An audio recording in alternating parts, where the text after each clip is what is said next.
বিয়ের তারিখ ছিল 25 ডিসেম্বর, আর সেদিন ছিল 20 তারিখ। আমি একটা দীর্ঘশ্বাস ফেললাম। আমার দৃষ্টি অজান্তেই আবার সামনের সিটে বসা সেই ছেলেটির ওপর পড়ল। সে এখন আর জানালার বাইরে তাকাচ্ছে না, বরং আমাকে খুব মনোযোগ দিয়ে দেখছে। তার সেই লাল টকটকে চোখগুলো এক ধরনের বন্যতা আর আতঙ্কে ভরা। হঠাৎ সে কথা বলে উঠল, আঙ্কেল। আমি চমকে তাকালাম। সে অস্থিরভাবে নিজের সিটে নড়াচড়া করতে করতে বলল, আঙ্কেল, এই বিয়েটা খুব ভয়ানক হবে। তার গলার স্বর ছিল ভাঙা ভাঙা, যেন গলা দিয়ে আওয়াজ বের হতে চাচ্ছে না। আমি এতটাই অবাক হলাম যে প্রায় লাফিয়ে ওঠার মতো অবস্থা। কি মানে? কি সবকিছু বিপদের মুখে পড়ে যাবে? সে ভয়ানক বিপদে পড়বে। মনে হচ্ছিল সে আমার সঙ্গে নয়, বরং নিজের সঙ্গেই কথা বলছে। আমি একটু ধমকের সুরে কিন্তু ভয়ার্ত গলায় বললাম, তুমি কে? কার ব্যাপারে কথা বলছো তুমি? কি আবল তাবল বলছো? সত্যি বলতে আমি তখন প্রচণ্ড ভয় পাচ্ছিলাম। ছেলেটি আবার আমার চোখের দিকে তাকাচ্ছিল না। তার দৃষ্টি নিবদ্ধ ছিল আমার কপালে, ঠিক 2 ভ্রুর মাঝখানে। তার গলার স্বর আরো নিচু হয়ে গেল। সে তার কণ্ঠের ভাঙা ভাঙা ভাবটা আরো বাড়িয়ে দিল। তার কথাগুলো বুঝতে আমাকে রীতিমতো কান পেতে শুনতে হচ্ছিল। সে বলল, মেয়েটা খুব ভালো, কিন্তু কোনো এক অজানা শক্তি তাকে একটা ভয়ানক ঘূর্ণিপাকের মধ্যে টেনে দিয়ে যাচ্ছে। শীত যেন জাঁকিয়ে বসতে শুরু করেছে। রাস্তা দিয়ে হাঁটলে স্ট্রিট ল্যাম্পের আলোয় বড় বড় হোটেলগুলো থেকে মৃদু স্বরে ভেসে আসে জিঙ্গল বেল জিঙ্গল বেল। আমরা বুঝে যাই এসে গেছে বড়দিন। আর যারা খ্রিস্ট ধর্মাবলম্বী তাদের সবাইকে বড়দিনের শুভেচ্ছা। আর সেই সাথে নতুন একটা বছর আসছে, সবাইকে নতুন বছরের অর্থাৎ ইংরেজি নববর্ষের অনেক অনেক শুভেচ্ছা। আশা করছি সবাই ভালো আছেন, ভালোর তলে আছেন। চলুন শুরু করি আমাদের আজকের এপিসোড।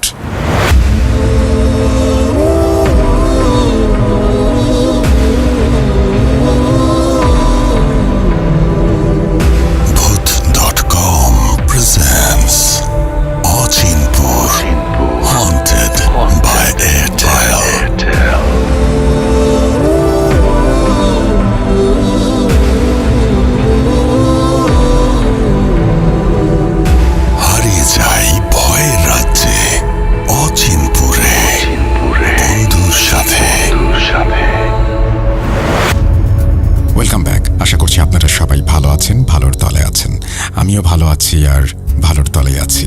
যখন রাত নামে আমাদের ক্লান্ত শরীর ধীরে ধীরে ঘুমানোর প্রস্তুতি নেয়, কিন্তু কিছু মানুষ তখনও জেগে থাকে। তারা হারিয়ে যেতে চায় ভয়ের রাজ্য অচিনপুরে বন্ধুর সাথে।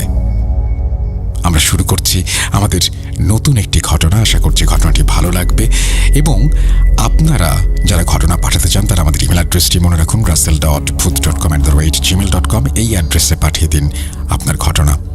আজকের এই ঘটনাটি সংগ্রহ করেছেন সিফাত আলম। আপনারা সবাই জানেন আমাদের মডারেটররা বিভিন্ন জায়গায় গিয়ে নানান জনের সাথে কথা বলে ঘটনা কালেক্ট করে নিয়ে আসেন, এবং সেই ঘটনাগুলোই আমরা প্রচার করি। আজকের ঘটনাটি ভয়ের রাজ্য অচিনপুরের জন্য। যেভাবে লেখা আছে সেভাবেই পড়ে শোনাচ্ছি। আসসালামু আলাইকুম রাসেল ভাই ও প্রিয় লিসেনার্স, আমি সিফাত আলম চট্টগ্রাম থেকে বলছি। আজ আমি আপনাদের নতুন একটি ঘটনা শেয়ার করার জন্য হাজির হয়েছি। আজকের ঘটনাটি আমার বন্ধুর বড় ভাই আমার সঙ্গে শেয়ার করেছেন। ঘটনায় যাবার আগে ঘটনার ভেতরের ভুল ত্রুটির জন্য ক্ষমা চেয়ে নিচ্ছি। চলুন শুরু করা যাক।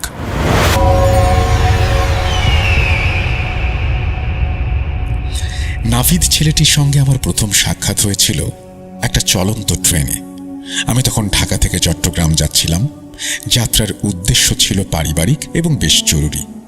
আমার ভাগ্নির হঠাৎ করেই বিয়ের কথাবার্তা পাকা হয়ে গিয়েছিল এবং দ্রুতই বিয়ের আয়োজন করা হচ্ছিল। সমস্যা ছিল একটাই, বাচ্চাদের স্কুলের ছুটি তখনও শুরু হয়নি। এই কারণে আমার স্ত্রী আমার সঙ্গে আসতে পারেনি, এমনকি বাচ্চাদেরও আসা সম্ভব হয়নি। এর আগে ফোন করে আপার সঙ্গে এই বিষয়ে বিস্তারিত কথা হয়েছিল। যখন শুনলেন বাচ্চারা হইচই করবে বা তাদের স্কুল কামাই হবে, তখন আপাই বললেন যে তারা বরং মূল অনুষ্ঠানের সময় অর্থাৎ বিয়ের দিনে আসবে। বিয়ের তারিখটা তিনি বাচ্চাদের স্কুলের ছুটির সঙ্গে মিলিয়ে ঠিক করবেন বলে আশ্বাস দিলেন। আমার স্ত্রীর জন্য হুট করে সংসার ফেলে রওনা দেওয়াটা বেশ কঠিন ছিল, কিন্তু আপা আমাকে কড়া নির্দেশ দিয়েছিলেন যেন আমি কোনো অজুহাত না দেখাই। তিনি হুকুম দিলেন অন্তত 4 দিনের ছুটি নিয়ে আমি যেন দ্রুত পৌঁছে যাই। সত্যি বলতে অফিস থেকে ছুটি নেওয়াটা আমার জন্য একটা বড় সমস্যা ছিল। আপার জায়গায় অন্য কেউ হলে আমি নিশ্চিতভাবেই কোনো না কোনো অজুহাতে বিষয়টা এড়িয়ে যেতাম, কিন্তু আপা তো আমার কাছে কেবল বোন নন, তিনি আমার মায়ের মতো। মা তো আমাকে খুব ছোটবেলায় রেখে মারা গিয়েছিলেন। এই আপাই আমাকে কোলে পিঠে করে মানুষ করেছেন, মায়ের অভাব বুঝতে দেননি। আমরা ছিলাম মাত্র 2 ভাই বোন, তাই তার আদেশ অমান্য করার সাধ্য আমার ছিল না, আর আমার যাওয়াটা অপরিহার্য হয়ে পড়েছিল। আমার স্ত্রী খুব লক্ষ্মী ও রুচিসম্পন্ন, আমাকে সেও উৎসাহ দিল। আমার 3টি সন্তান, আমি সরকারি চাকরি করি। অনেক কষ্টে বিয়েতে যাওয়ার জন্য 4 দিনের ছুটি মঞ্জুর করিয়ে নিলাম। এরপর সামান্য কিছু প্রস্তুতি ও গোছগাছ সেরে আমি চট্টগ্রামের উদ্দেশ্যে রওনা হলাম। ট্রেনের যে বগিতে আমি জায়গা পেয়েছিলাম সেটি ছিল প্রায় ফাঁকা।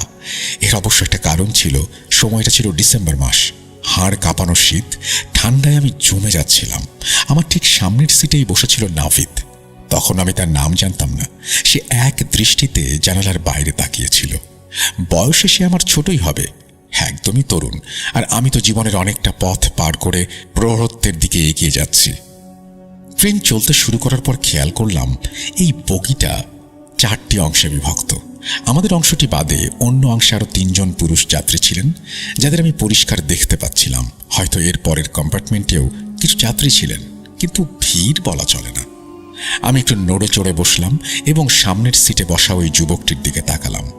প্রথমে খুব সাধারণভাবেই তার দিকে তাকিয়েছিলাম, কিন্তু যখন ভালো করে খুঁটিয়ে দেখলাম তখন মনে হলো ছেলেটির মধ্যে কোথাও একটা অস্বাভাবিকতা আছে, অথবা হতে পারে সে অত্যন্ত আবেগপ্রবণ, কিংবা সম্প্রতি কোনো বড় ধরনের মানসিক আঘাত বা হৃদয়ে চোট পাওয়ার মতো ঘটনার শিকার হয়েছে। এই সন্দেহের কারণ হলো তার মুখমণ্ডল।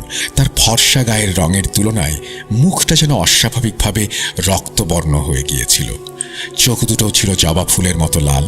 আর সবচেয়ে অদ্ভুত বিষয় ছিল, এই দ্রুত গতিতে ছুটে চলা ট্রেনের জানালা দিয়ে সে বাইরের দিকে এমনভাবে তাকিয়েছিল যেন কোনো স্থির বিন্দুতে দৃষ্টি নিবদ্ধ করে আছে, অথচ বাইরের দৃশ্য তখন ঝড়ের গতিতে সরে যাচ্ছে। বেশিক্ষণ তাকিয়ে থাকলে সাধারণ মানুষের চোখের মনি চরকি খাওয়ার কথা, মাথা ঘুরে যাওয়ার কথা। আমার নিজেরই তো বাইরের দিকে তাকিয়ে থাকতে থাকতে চোখ ব্যথা হয়ে গিয়েছিল। হয়তো তার তাকানোর ভঙ্গি দেখে আমি আন্দাজ করেছিলাম যে কিছু একটা ঠিক নেই, অথবা তার চেহারায় এমন কিছু একটা ছিল যা আমাকে অবচেতনভাবেই সতর্ক করে দিচ্ছিল। আমার ইচ্ছে ছিল তাকে কিছু একটা বলে বা জিজ্ঞেস করে পরিবেশটা একটু হালকা করি, একটু কথাবার্তা বলি, কিন্তু কেন জানি আমি খুব দ্বিধাবোধ করছিলাম। এই দ্বিধার আসল কারণ কি ছিল তা তখনও আমি কল্পনাও করতে পারিনি। তার অবস্থা দেখে কখনো মনে হচ্ছিল সে কোনো তীব্র যন্ত্রণায় ছটফট করছে, হয়তো যে কোনো মুহূর্তে হাউমাও করে কেঁদে ফেলবে। আবার পরক্ষণেই মনে হচ্ছিল সে যেন গভীর কোনো প্রতিশোধের পরিকল্পনা সাজাচ্ছে মনে মনে। আমি বেশ কিছুক্ষণ দোটানায় ভুগলাম, তাকে ডাকবো কি ডাকবো না, তার নির্জনতার ব্যাঘাত ঘটানো ঠিক হবে কি হবে না সেটাও ভাবছিলাম। তার হাব ভাব দেখে মনে হচ্ছিল আমার উপস্থিতি সম্পর্কে সে সম্পূর্ণ উদাসীন, যেন আমি সেখানে নেই। শেষমেশ আমি সিদ্ধান্ত নিলাম যে তাকে বিরক্ত না করাই ভালো। আমি আবার পাশ ফিরে জানালার বাইরে তাকাতে শুরু করলাম। বাইরের দৃশ্য দেখতে দেখতে আমি নিজের পারিবারিক সমস্যাগুলো নিয়ে ভাবতে লাগলাম। আমার সবচেয়ে বেশি অবাক লাগছিল এই ভেবে যে আপা এত তড়িঘড়ি করে মেয়েটার বিয়ে ঠিক করলেন কেন। রাবিয়া তো এখনো পড়াশোনা করছে, আর এখনকার জামানায় এমন তো নয় যে মেয়ে বড় হলো আর অমনি তাকে অন্যের হাতে তুলে দিতে হবে। তাছাড়া রাবিয়ার পড়াশোনার প্রতি প্রবল ঝোঁক ছিল। আপা নিজে এবং দুলাভাই দুজনেই চাইতেন মেয়েটা উচ্চশিক্ষিত হোক। রাবেয়া আবার একমাত্র সন্তান, তাই তাকে নিয়ে তাদের স্বপ্নের শেষ ছিল না। এমন কোনো কারণও ছিল না যে আপা বা ভাইজান তার পড়াশোনায় বাধা দেবেন। তবে কি অন্য কোনো ব্যাপার, সম্পর্কজনিত কোনো স্ক্যান্ডাল ধামাচাপা দিতেই কি তাড়াহুড়া? যতই ভাবছিলাম আমার দুশ্চিন্তা ততই বাড়ছিল। আরেকটা বিষয় আমাকে খুব ভাবাচ্ছিল। ফোনে যখন আমি আপাকে জিজ্ঞেস করেছিলাম যে পাত্র কে বা কার সঙ্গে বিয়ে দিচ্ছেন, তখন তার উত্তর আমাকে বিভ্রান্ত করেছিল। তিনি বলেছিলেন, একবার এসো, তাহলেই সব জানতে পারবে। এমন নয় যে আপার ফোন রাখার খুব তাড়া ছিল বা তিনি খুব ব্যস্ত ছিলেন বলে বলতে পারেননি, বরং তার গলার স্বরে মনে হচ্ছিল তিনি ইচ্ছে করেই ফোনে বিস্তারিত বলতে চাচ্ছেন না। তার কণ্ঠে একটা চাপা উদ্বেগ বা ভয়ের রেশ ছিল। সবশেষে আপা বলেছিলেন, যত দ্রুত পারো চলে এসো। বিয়ের তারিখ ছিল 25 ডিসেম্বর, আর সেদিন ছিল 20 তারিখ। সব এলোমেলো চিন্তা আমার মাথার ভেতর জট পাকিয়ে দিচ্ছিল। যাই হোক, এখন তো আর ভেবে লাভ নেই, সেখানে গিয়েই আসল ঘটনা জানা যাবে। আমি একটা দীর্ঘশ্বাস ফেললাম। আমার দৃষ্টি অজান্তেই আবার সামনের সিটে বসা সেই ছেলেটির ওপর পড়ল। সে এখন আর জানালার বাইরে তাকাচ্ছে না, বরং আমাকে খুব মনোযোগ দিয়ে দেখছে।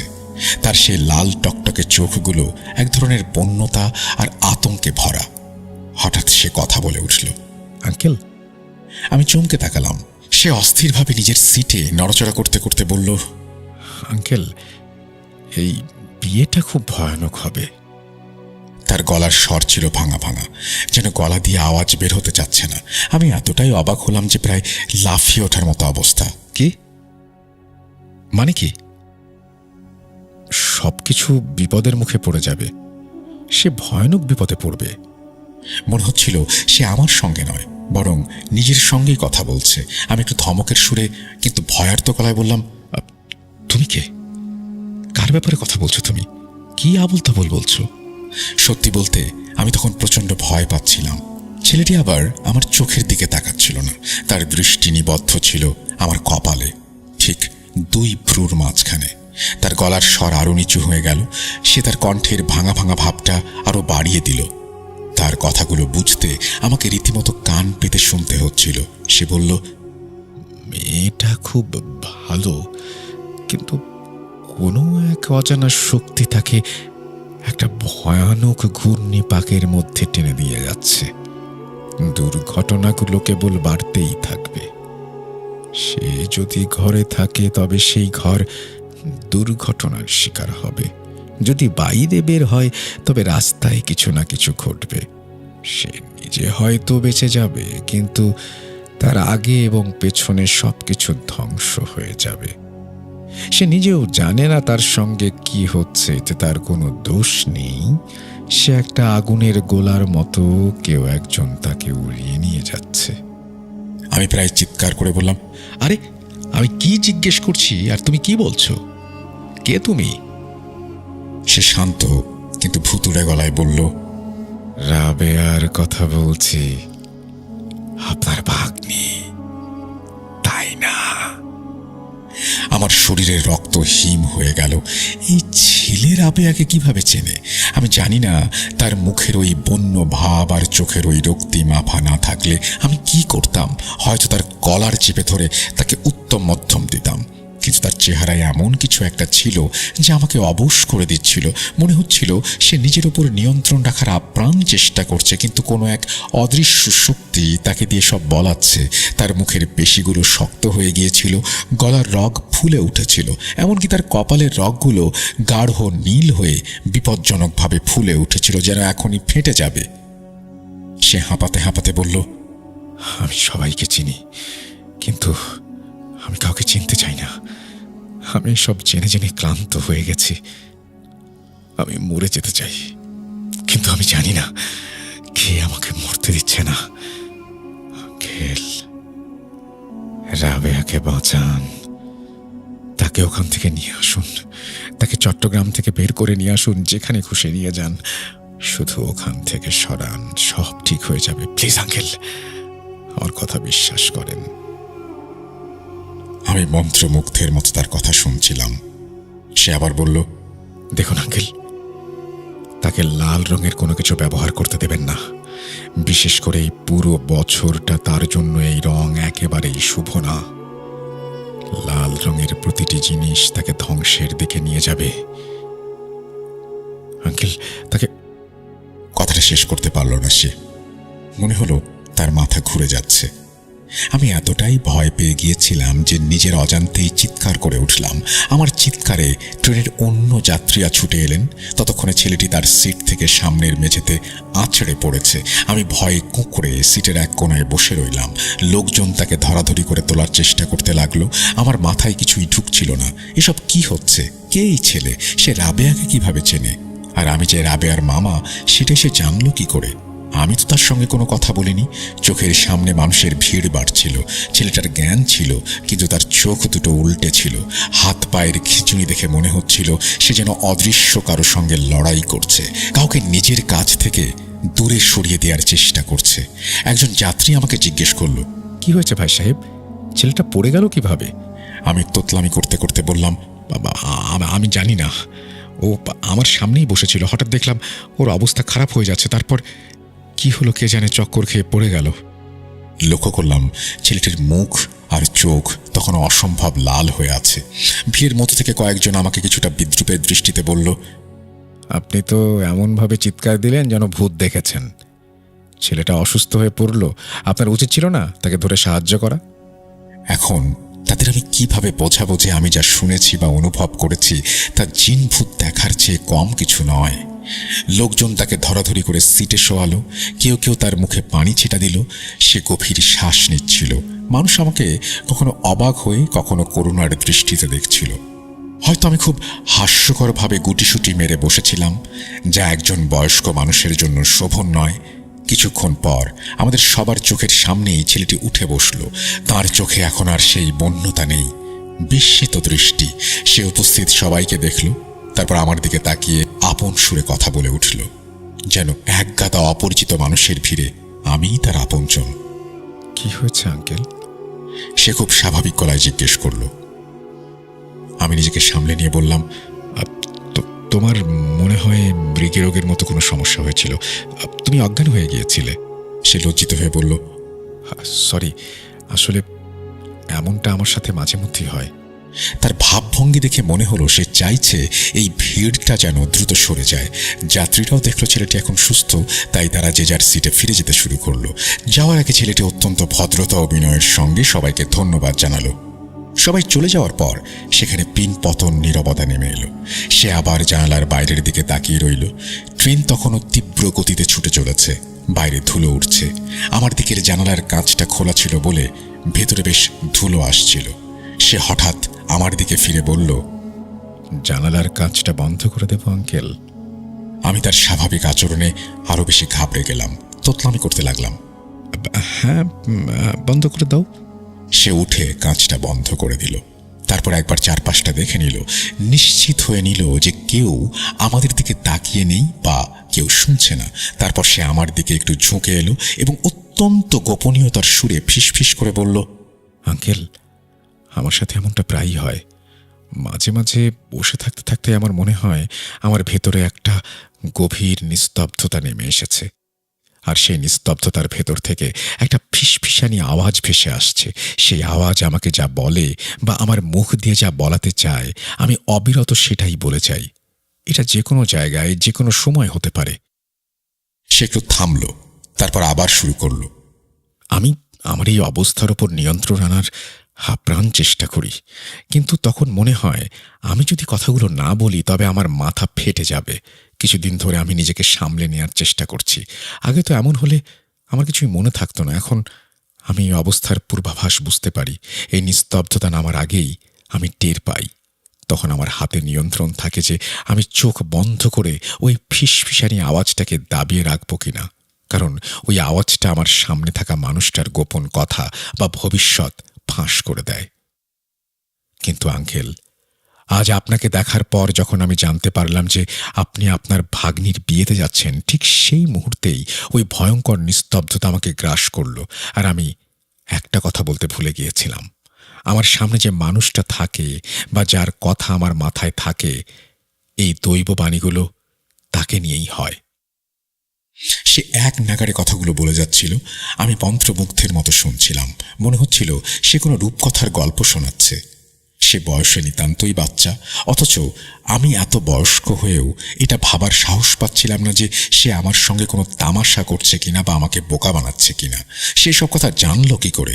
সে আমাকে ভয় দেখাতে চাইলে অন্য কিছু বলতে পারত, কিন্তু সে যেভাবে কথা বলছিল তার মধ্যে এমন একটা সততা বা আন্তরিকতা ছিল যে আমি তাকে বিশ্বাস করতে বাধ্য হচ্ছিলাম। আঙ্কেল, আপনি যে কোনো উপায়ে রাবেয়াকে ওখান থেকে নিয়ে আসুন।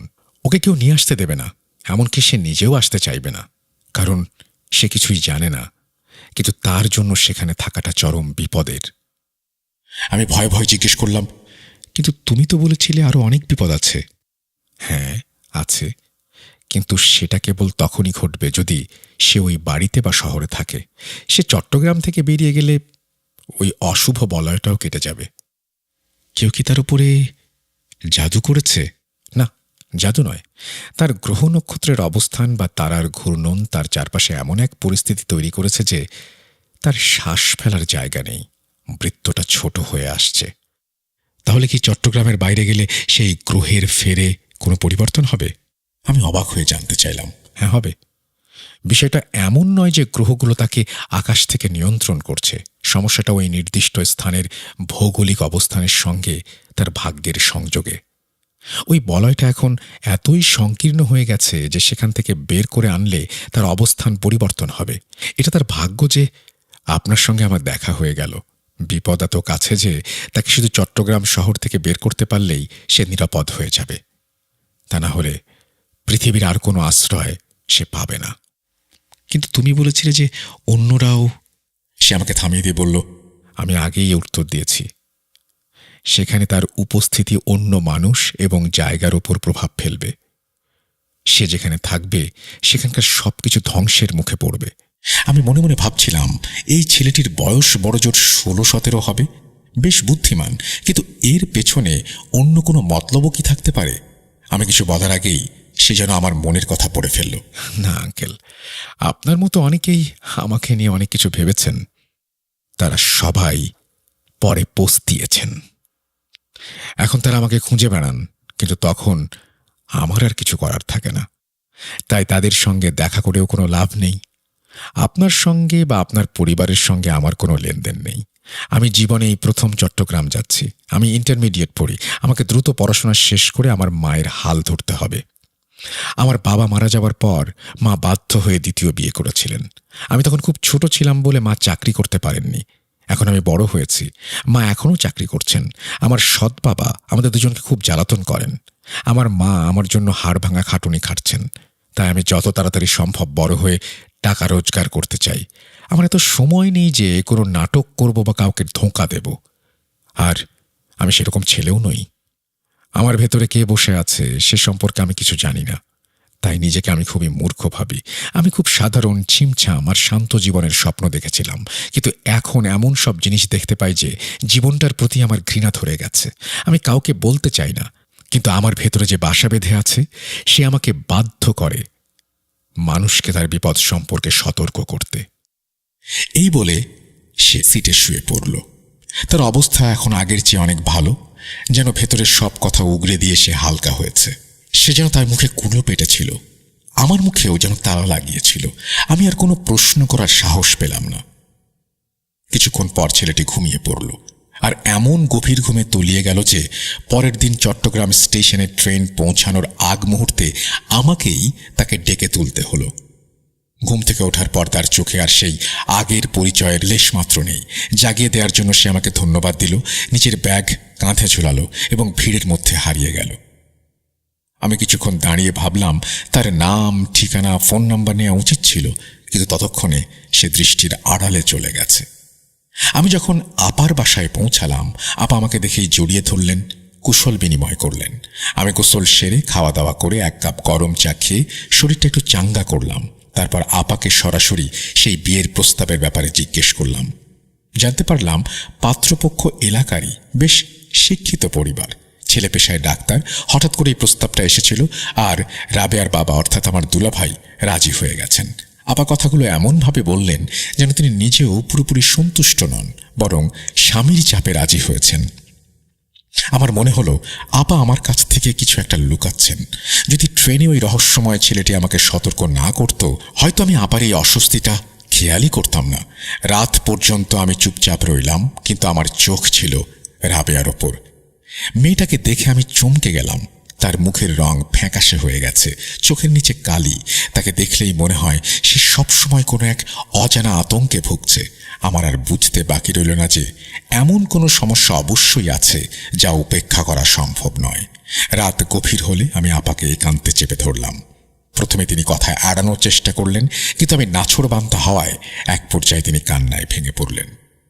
কি বলবো তোকে, আমার তো বুদ্ধি শুদ্ধি সব লোপ পেয়েছে। মেয়েটা দিব্যি ভালো ছিল, হঠাৎ একদিন মাঝরাতে ঘুম থেকে উঠে চিৎকার চেঁচামেচি শুরু করলো। তারপর থেকে উঠোনে পাগলের মতো পায়চারি করে, বলে দেয়ালগুলো ভেঙে দাও, আমার দম বন্ধ হয়ে আসছে।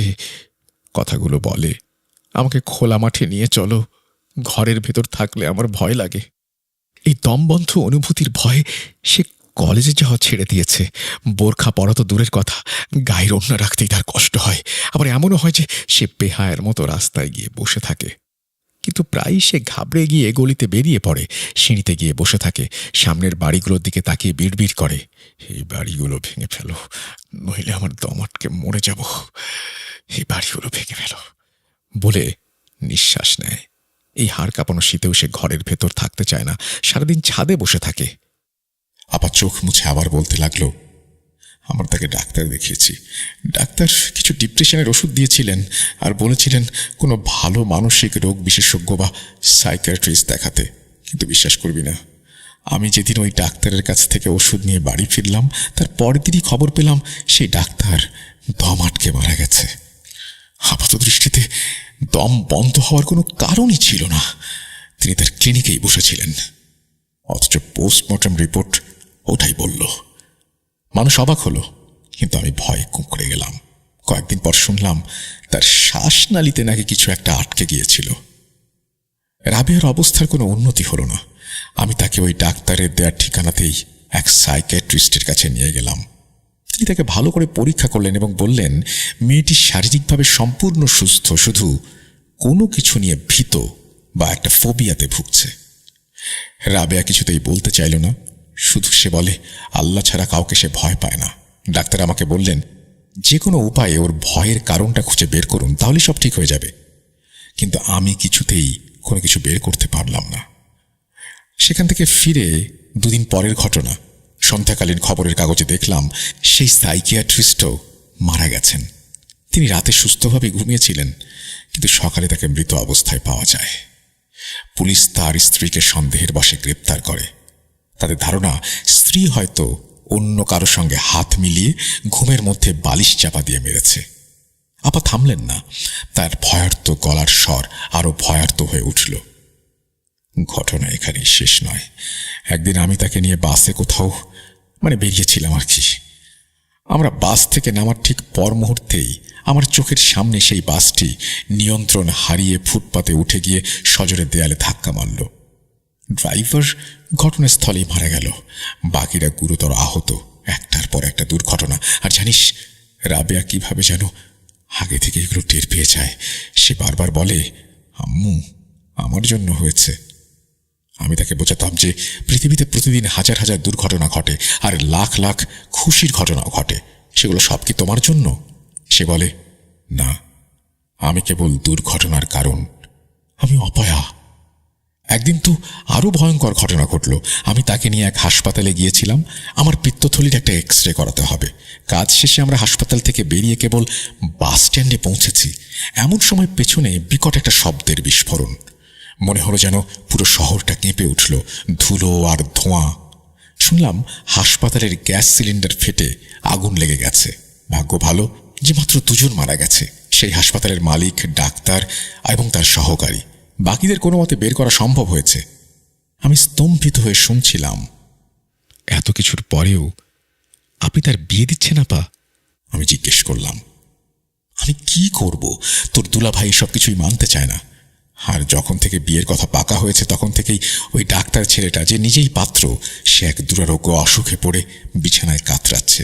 রাবেয়া বলেছে সে বিয়ে করবে না।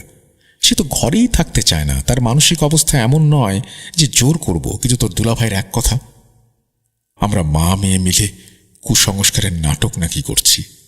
তিনি সব গায়েই মাখেন না। সেই জন্যই তো আমি তোকে এবার জরুরি তলব করেছি। আল্লাহর দোহাই লাগে, এখনো সময় আছে, কিছু একটা কর। আমি মনে মনে ট্রেনে দেখা সেই ছেলেটি নাভিদের প্রতি কৃতজ্ঞতা জানালাম। সে যদি আমাকে আগে ভাগে সব না জানাতো তবে হয়তো আমি পরিস্থিতিটা বুঝতেই পারতাম না। হয়তো রাবেয়াকে চিরতরে হারাতাম, আর আপাও এই শোক সইতে পারতেন না। আমার মামা বাড়িটা একদম উজাড় হয়ে যেত। পরের দিন আমি মাহমুদ ভাই মানে আমার দুলা ভাইয়ের সঙ্গে সরাসরি কথা বলার সিদ্ধান্ত নিলাম। তিনি আপার সঙ্গে যেমন ব্যবহার করেছিলেন আমার সঙ্গেও ঠিক তেমনই করলেন।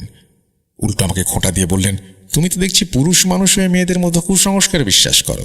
তিনি আমাকে অবজ্ঞা করলেন, নানা কটু কথা শোনালেন, কিন্তু আপার মুখে ওই দুর্ঘটনার বিবরণ শোনার পর আমি নাভিদের প্রতিটি শব্দে বিশ্বাস রাখতে শুরু করলাম। তাই আমি নাভিদের পরামর্শ মতোই কাজ করার সিদ্ধান্ত নিলাম। যে কোনো মূল্যে রাবেয়াকে চট্টগ্রাম থেকে বের করে নিয়ে যেতে হবে। আমি আপাকে ডেকে পুরো ঘটনা বললাম, ট্রেনের সেই ছেলেটির কথা, তার সতর্কবাণী, সব। আপা সব শুনে একদম পাগলের মতো হয়ে গেলেন। তিনি বললেন, তুই ওই ছেলের ঠিকানা কেন নিলি না? ও তো ফেরেশতা। ওর চেহারার বর্ণনা দে, আমি সারা চট্টগ্রাম তন্ন তন্ন করে খুঁজবো, দরকার হলে পত্রিকায় বিজ্ঞাপন দেব। আমি তাকে শান্ত করে বললাম, এখনো সবের সময় নয় আপা, আগে রাবেয়াকে বাঁচাতে হবে। অনেক কষ্টে, অনেক নাটকের পর আমি রাবেয়াকে নিয়ে রওনা দিলাম। দুলাভাইকে কোনো মতে বুঝিয়ে স্টেশনের দিকে ছুটলাম। আমার স্ত্রী তো আমাকে 3 দিনের মাথায় রাবেয়াকে নিয়ে দরজায় দাঁড়িয়ে থাকতে দেখে একদম হাঁ হয়ে গিয়েছিল।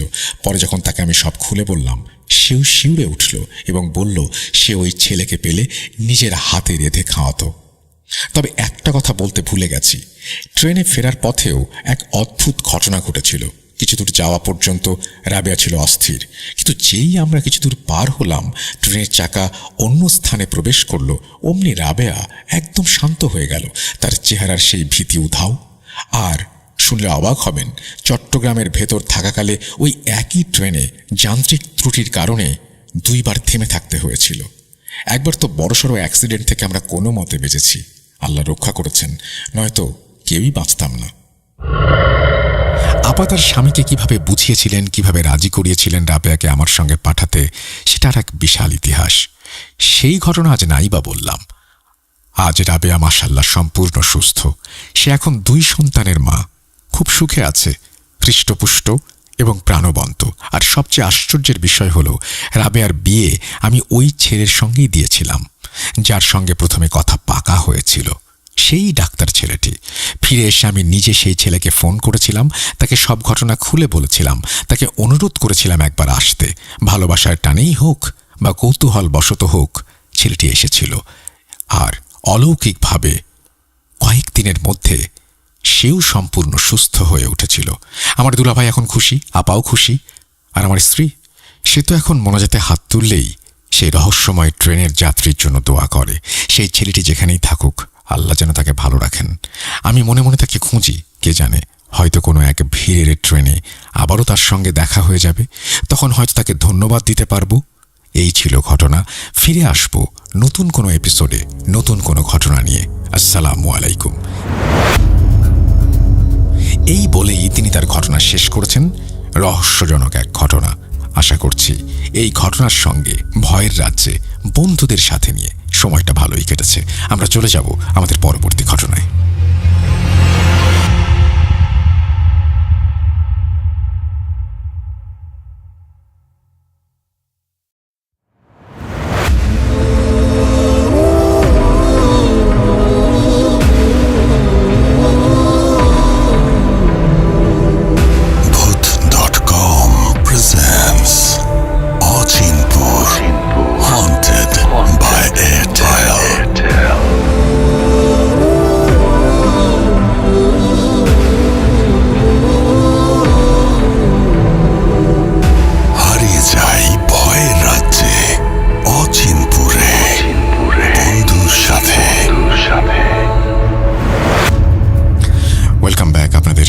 স্বাগত জানাচ্ছি আমি রাসেল। আশা করছি আপনারা সবাই ভালো আছেন এবং ভালোর দলে আছেন।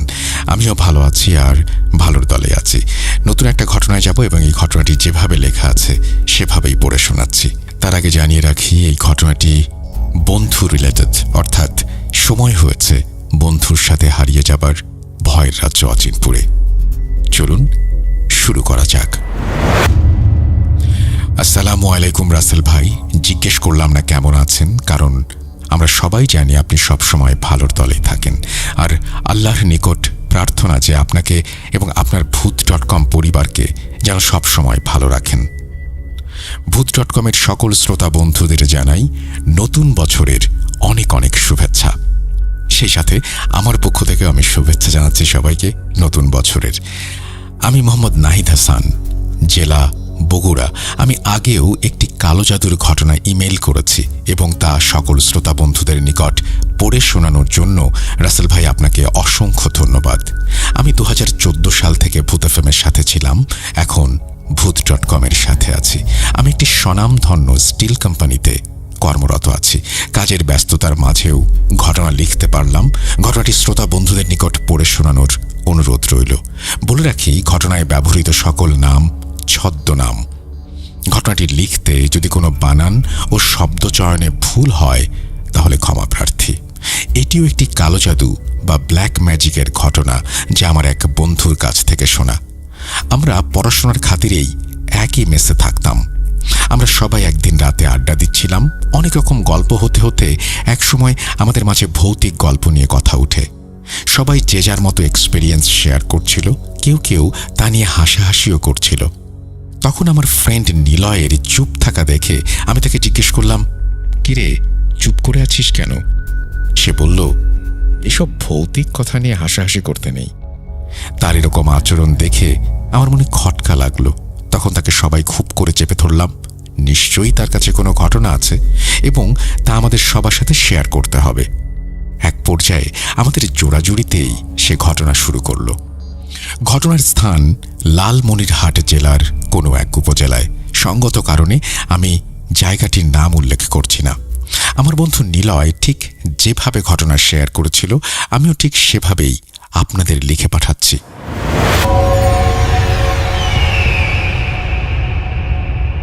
ঘটনাটা আজ থেকে 8 বছর আগের।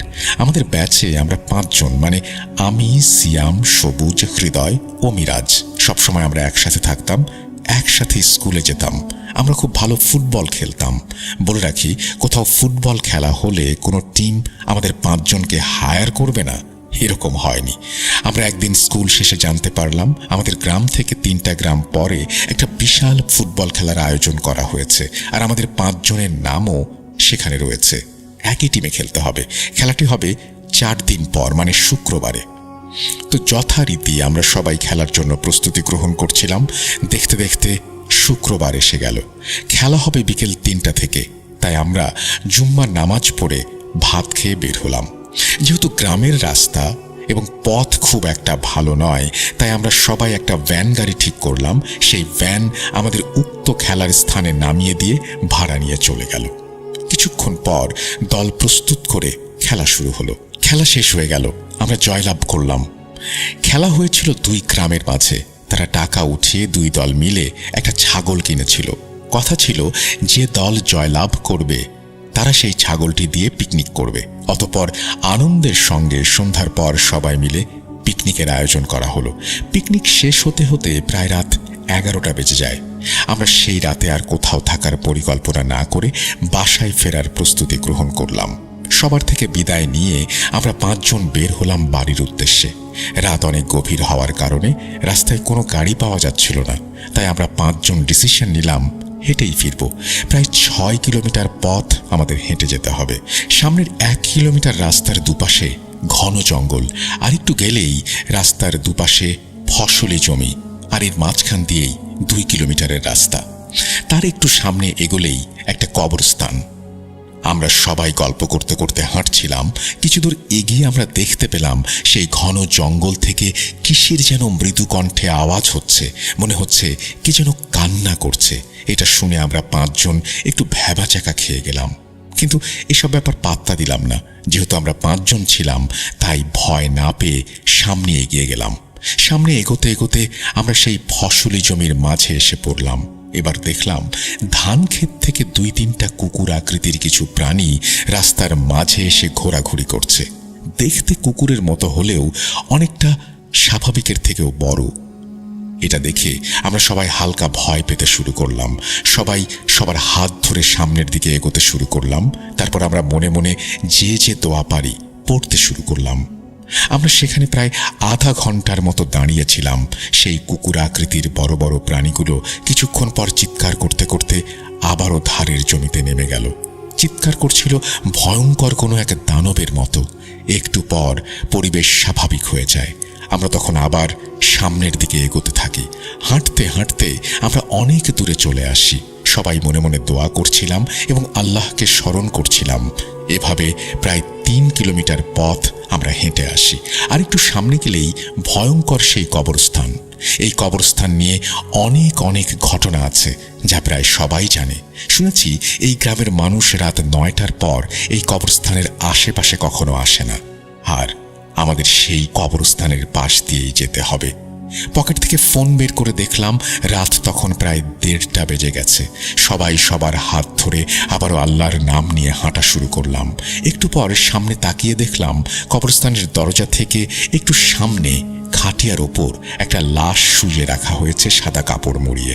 এটা দেখে আমাদের ভয়ে অবস্থা খারাপ হয়ে যাচ্ছিল। চুপচাপ আমরা সেখানে অনেকক্ষণ দাঁড়িয়ে থাকার পর দেখতে পেলাম লাশটা খাটিয়ার ওপরে উঠে পড়েছে। এটা দেখে আমরা কেউ আর ঠিক থাকতে পারলাম না। 5 জন সবাই সবাইকে চিৎকার করে বলে উঠলাম, পালা! এটা বলেই যে যার মতো দৌড় শুরু করলাম। দৌড়াতে দৌড়াতে এক পর্যায়ে বুঝতে পারলাম পা আর চলছে না। সামনে কোনো একটা বাড়িতে আলো জ্বলতে দেখে উঠোনে গিয়ে চিৎকার দিয়ে পড়ে গেলাম আর জ্ঞান হারালাম।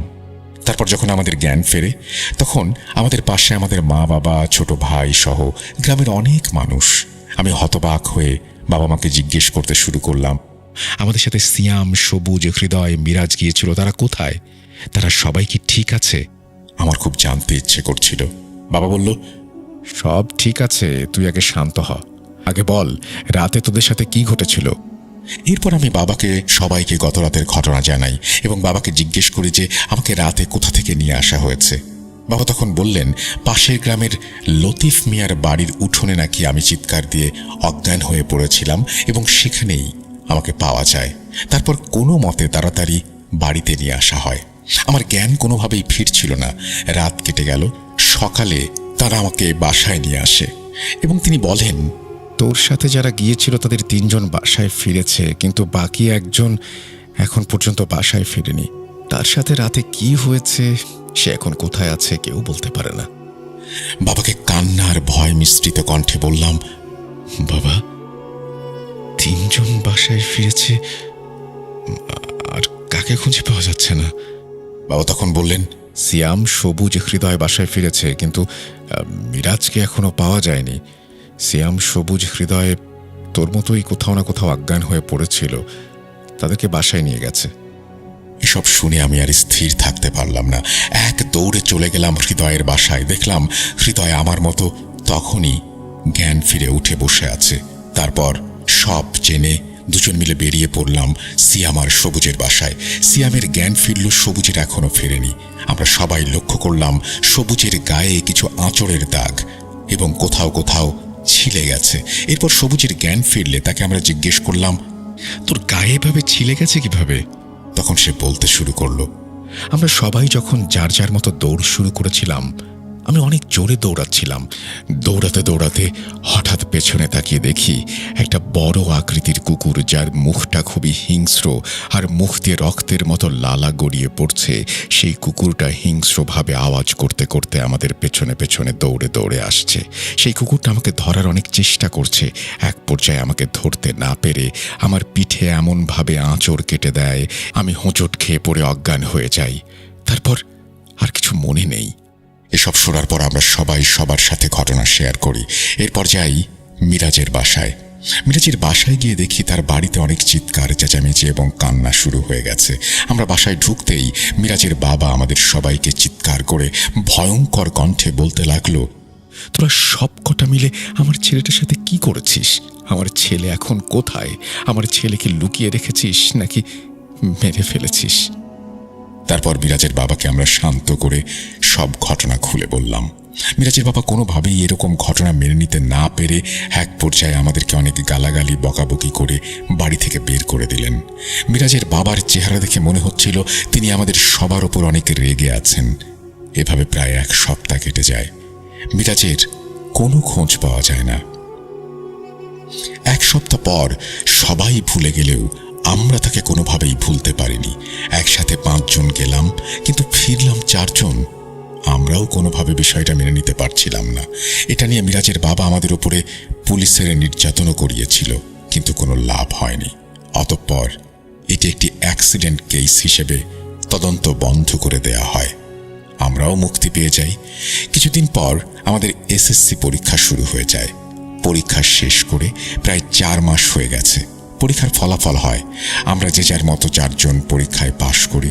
সবুজ আর হৃদয় লালমনিরহাটের একটা কলেজে ভর্তি হয়ে যায় এবং আমি আর সিয়াম রংপুরে চলে আসি। আমাদের পড়াশোনা বেশ ভালোই চলছিল, কিন্তু কিছুদিন পর হঠাৎ একদিন আমার বাবা বাসা থেকে ফোন করে বলেন, গতকাল রাতে সবুজ গলায় দড়ি দিয়ে আত্মহত্যা করেছে। বিষয়টা আমি কোনোভাবেই মেনে নিতে পারছিলাম না, কারণ সবুজের গলায় দড়ি দেয়া বা আত্মহত্যা করার পেছনে তেমন কোনো কারণই ছিল না। সকালবেলা বাবার মুখ থেকে এরকম কথা শুনে আমি সাথে সাথে বাসায় চলে আসি। তারপর সবুজের জানাজা শেষ করে মাটি দিয়ে বাকি বন্ধুদের সাথে দেখা করে সন্ধ্যার মুখে আবার রংপুর ফিরে আসি। আমার সেমিস্টার ফাইনাল পরীক্ষা শুরু হয়ে যায়। এভাবেই কেটে যায় 1 মাস। তারপর কিছুদিন পর বাবা আবার ফোন দিয়ে বলল, হৃদয় গতকাল রাতে কলেজের ছাদ থেকে লাফিয়ে আত্মহত্যা করেছে। এসব শুনে আমি রীতিমতো পাগলের মতো হয়ে যাই। গত 3 মাসের ব্যবধানে আমি আমার 2 ফ্রেন্ডকে হারিয়ে ফেললাম। হৃদয়ের জানাজা শেষ করে বাসায় ফিরলাম।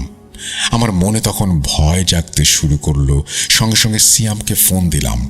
তাকে ফোন দেওয়ার সাথে সাথে সে রীতিমতো হাউমাউ করে কেঁদে বলল, বন্ধু, এসব কি শুরু হয়েছে? তার সাথে কিছুক্ষণ কথা বলে আমরা ডিসিশন নিলাম বিকেলে দেখা করব। তারপর বিকেলে সিয়ামের সাথে দেখা করে আমি আর সিয়াম বাসায় ফিরলাম। সেই রাতে আমরা দুজনে একই স্বপ্ন দেখলাম। সকালবেলা তা আমরা দুজনের সাথে শেয়ার করলাম। স্বপ্নে কেউ কালো শাড়ি পরিহিত ভয়ানক কণ্ঠে আমাদের বলছে, তোরা কেউ বাঁচবি না, আমার হাত থেকে নিস্তার পাবি না, যেখানেই থাকিস না কেন তোদেরকে মেরে ফেলবো। এটা বলে সেই অবয়বটা একটা অট্ট হাসি দিয়ে উধাও হয়ে যায়। আমাদের ঘুম ভেঙে যায়। দুজনেই এমন আজব স্বপ্ন দেখায় অনেক ভয় পেয়ে যাই এবং বাসায় ফিরে আমরা আমাদের পরিবারের সাথে এই স্বপ্নের কথা শেয়ার করি।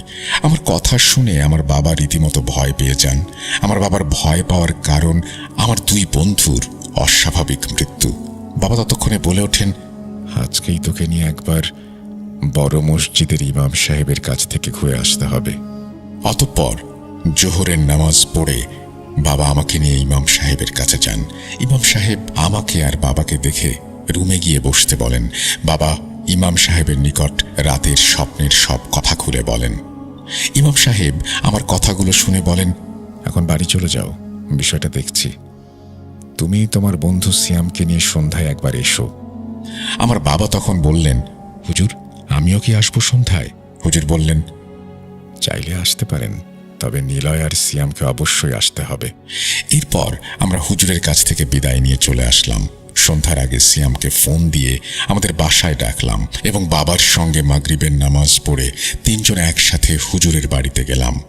হুজুর আমাদের বসতে দিয়ে একটা গ্লাসে করে পানি নিয়ে আমাদের সামনে বসলেন এবং আমরা দেখলাম হুজুর একটা কাগজে কি সব লিখছেন। লেখাগুলো আরবিতে, তাবিজের মতো। আমার বাবা হুজুরকে জিজ্ঞেস করলেন, হুজুর, আপনি কি কোনো কিছু জানতে পারলেন? হুজুর তখন একটু অপেক্ষা করতে বললেন এবং গ্লাসের পানিতে সেই তাবিজের মতো লেখাটি ডুবিয়ে দিলেন। এরপর হুজুর বলতে শুরু করলেন, নিলয় আর সিয়াম, তোমরা মনোযোগ দিয়ে শোনো। তোমাদের ওপরে কালো জাদু করা হয়েছে, আর যে এই কালো জাদু করেছে সে ভয়ানক ক্ষমতা অর্জন করেছে। 3টি শক্তিশালী জিনের দ্বারা তোমাদের ক্ষতি করার চেষ্টা চালিয়ে যাচ্ছে। তোমাদের ওপর এখনো কালো জাদুর কোনো প্রভাব পড়েনি, তবে পূর্ব লক্ষণ জানান দিয়েছে।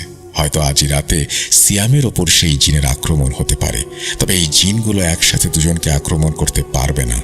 এই জিনগুলো সেরকমই আদেশপ্রাপ্ত, আগে সিয়ামকে, পরে তোমাকে আক্রমণ করবে। এছাড়াও হুজুর জানান, শুধু তোমরাই না, তোমাদের সেই 2 বন্ধু সবুজ আর হৃদয়, তারাও এই কালো জাদুর শিকার।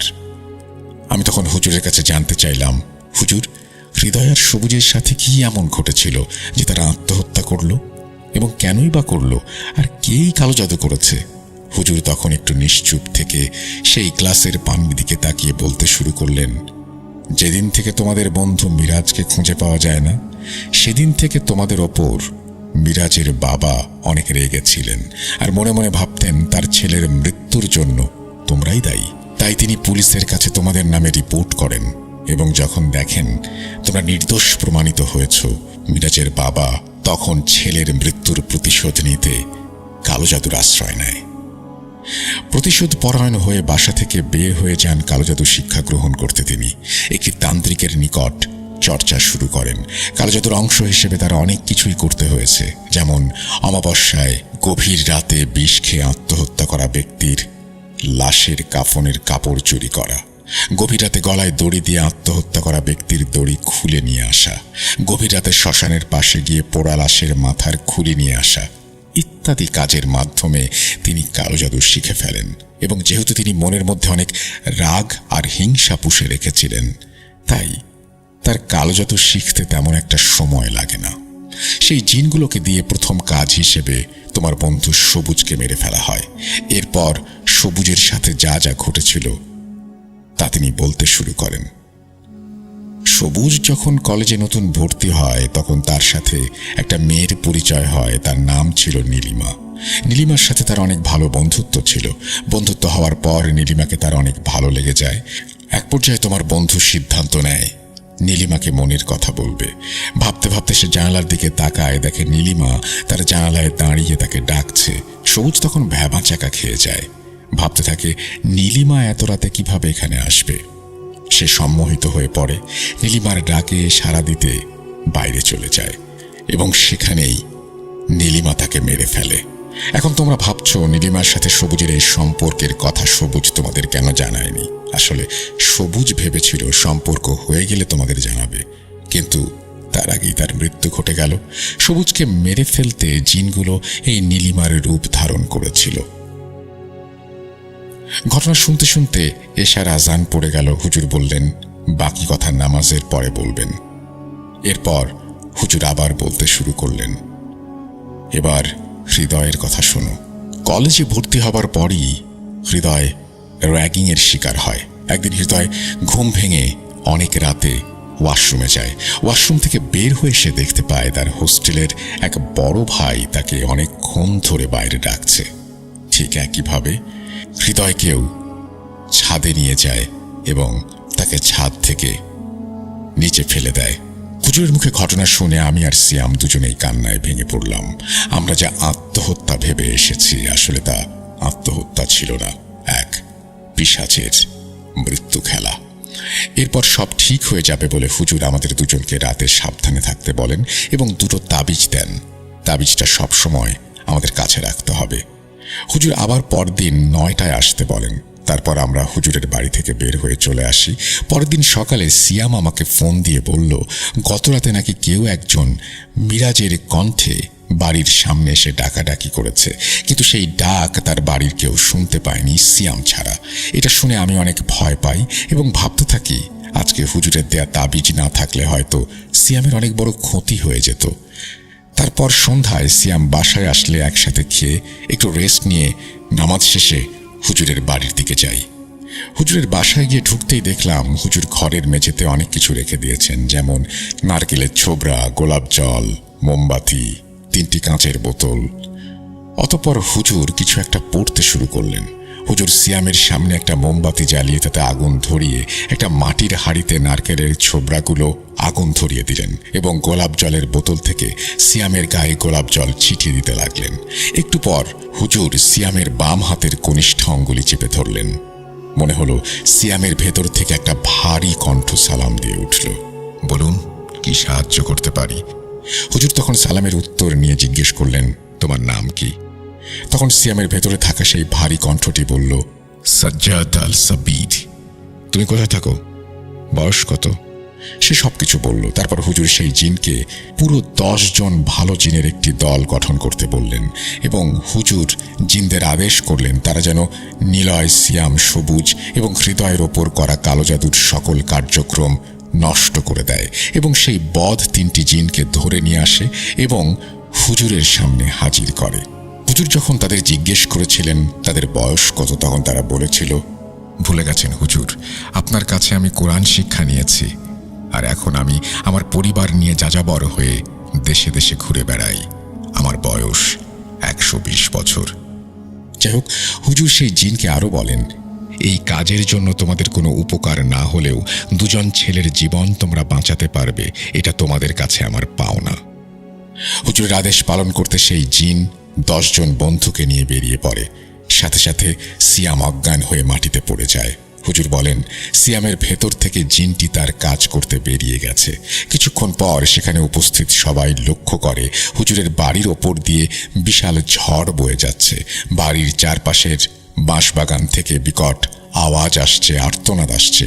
হুজুরের ঘর বাড়ি মাটি কেঁপে উঠছে। হুজুর আবারও জোরে জোরে তেলাওয়াত করতে শুরু করলেন। একটু পর সিয়ামের মাঝে আবারও সেই জিনের আবির্ভাব ঘটল। সিয়ামের ভেতরে থাকা জিনটি হুজুরকে বলতে লাগলো, হুজুর, আমরা সেই 3টা বদ জিনের মধ্যে 2 জনকে ধরতে সক্ষম হয়েছি, কিন্তু বাকি একজনকে ধরতে পারিনি। তখন হুজুর সিয়ামের সামনে কাঁচের 2টি বোতল এগিয়ে দিলেন এবং জিনগুলোকে সেখানে বন্দি করা হলো। সিয়াম আবারও অজ্ঞান হয়ে মাটিতে পড়ে গেল। হুজুরের সেই কাঁচের 2টি বোতল তিনি সযত্নে রেখে দিলেন। ফিরে এসে হুজুর বললেন, তোমাদের ওপর থেকে সাধারণভাবে ঝুঁকি কমে গেছে। 2টি জিনকে বন্দি করা মানে আরেকটি অচল হয়ে গেছে, কোনো ক্ষতি করতে পারবে না। এরপর হুজুর আল্লাহর নাম নিয়ে সিয়ামকে আর আমাকে ঝাড়ফুঁক করে চলে যেতে বললেন। আমরা বাসায় ফিরে আসলাম। এর ঠিক 7 দিন পর মিরাজের বাবা হন্তদন্ত হয়ে আমাদের বাসায় আসলেন। আমরা তাকে দেখে রীতিমতো সবাই অবাক। দেখলাম মিরাজের বাবার এক চোখের মণি সাদা হয়ে গেছে, অচল হয়ে গেছে। মিরাজের বাবা কান্না জড়িত কণ্ঠে বললেন, বাবা, আমার অনেক ভুল হয়ে গেছে, ক্ষমা করে দাও। আমি ভেবেছিলাম মিরাজের হারিয়ে যাওয়া বা মৃত্যুর জন্য তোমরাই দায়ী, তাই কালো জাদু করেছিলাম। এখন এই কালো জাদুর প্রভাব আমার ওপরে পড়েছে। তোমরা যদি আমাকে ক্ষমা না করো, ওরা আমাকে ছাড়বে না। তোমাদের 4 জনের ওপর যে 3টি জিন আমি চালান করেছিলাম, তার মধ্যে একটা জিন ক্ষিপ্ত হয়ে আমার উপরে আক্রমণ করেছে, আমার চোখ নষ্ট করে ফেলেছে। দয়া করে আমার জীবন বাঁচাও। এসব কথা শুনে আমাদের মনের মধ্যে অনেক তীব্র রাগ আর ঘৃণা হতে থাকে। মিরাজের বাবাকে আমরা বলি, দেখেন আঙ্কেল, যে যেমন কর্ম করে তার তেমনি ফল পাওয়া উচিত। আপনি কোনো কিছু না বুঝে 2 জন ছেলের জীবন নষ্ট করেছেন, 2 জন ছেলেকে মৃত্যুর মুখে ঠেলে দিয়েছেন। আল্লাহর কাছে ক্ষমা চান। এরপর তিনি নিরুপায় হয়ে বাসা থেকে বের হয়ে যান। তার ঠিক 2 মাস পর আমরা জানতে পারি মিরাজের বাবাকে মৃত অবস্থায় সেই গাছটার সাথে ঝোলানো অবস্থায় পাওয়া গিয়েছে। এরপর আমাদের সাথে কোনো খারাপ কিছু ঘটেনি, তবে হুজুর কবিরাজের শরণাপন্ন হয়েও মিরাজের হারিয়ে যাওয়ার কোনো রহস্য আমরা আজও উদ্ঘাটন করতে পারিনি। এই ছিল ঘটনা, এবং আশা করছি এই ঘটনাটি ভালো লেগেছে আপনাদের, এবং এই ঘটনাটির সাথে জড়িত যারা, তাদের মধ্যে কয়েকজন মারা গেছেন আপনারা জানেন, এবং একজন তিনি এই ঘটনাটি বর্ণনা করেছেন। আপনাকে অসংখ্য ধন্যবাদ ঘটনা পাঠানোর জন্য। আশা করছি ভবিষ্যতেও আপনার কাছ থেকে ঘটনা পাবো। আমরা চলে যাচ্ছি আমাদের পরের ঘটনায়।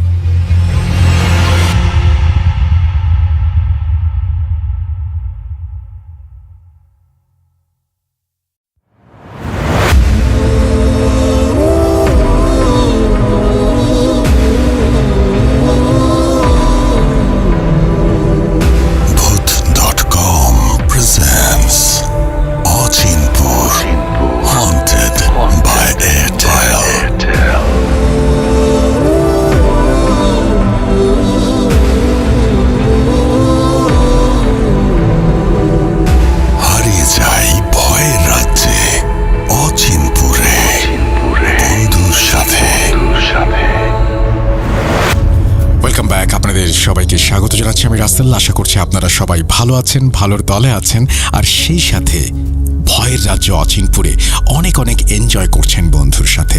এইবার আমরা একটা ঘটনায় যাব, তবে এই ঘটনাটি আমার পড়া নয়, অন্য কারো পড়াও নয়, একটা অডিও ক্লিপ, কিন্তু খুব চমৎকারভাবে তিনি এই ঘটনাটি বর্ণনা করেছেন। চলুন কথা না বাড়িয়ে আমরা সেই অডিও ক্লিপে চলে যাই। আশা করছি প্রথম থেকে শেষ পর্যন্ত শুনবেন এবং ভালো লাগবে আপনাদের। চলুন শুরু করা যাক।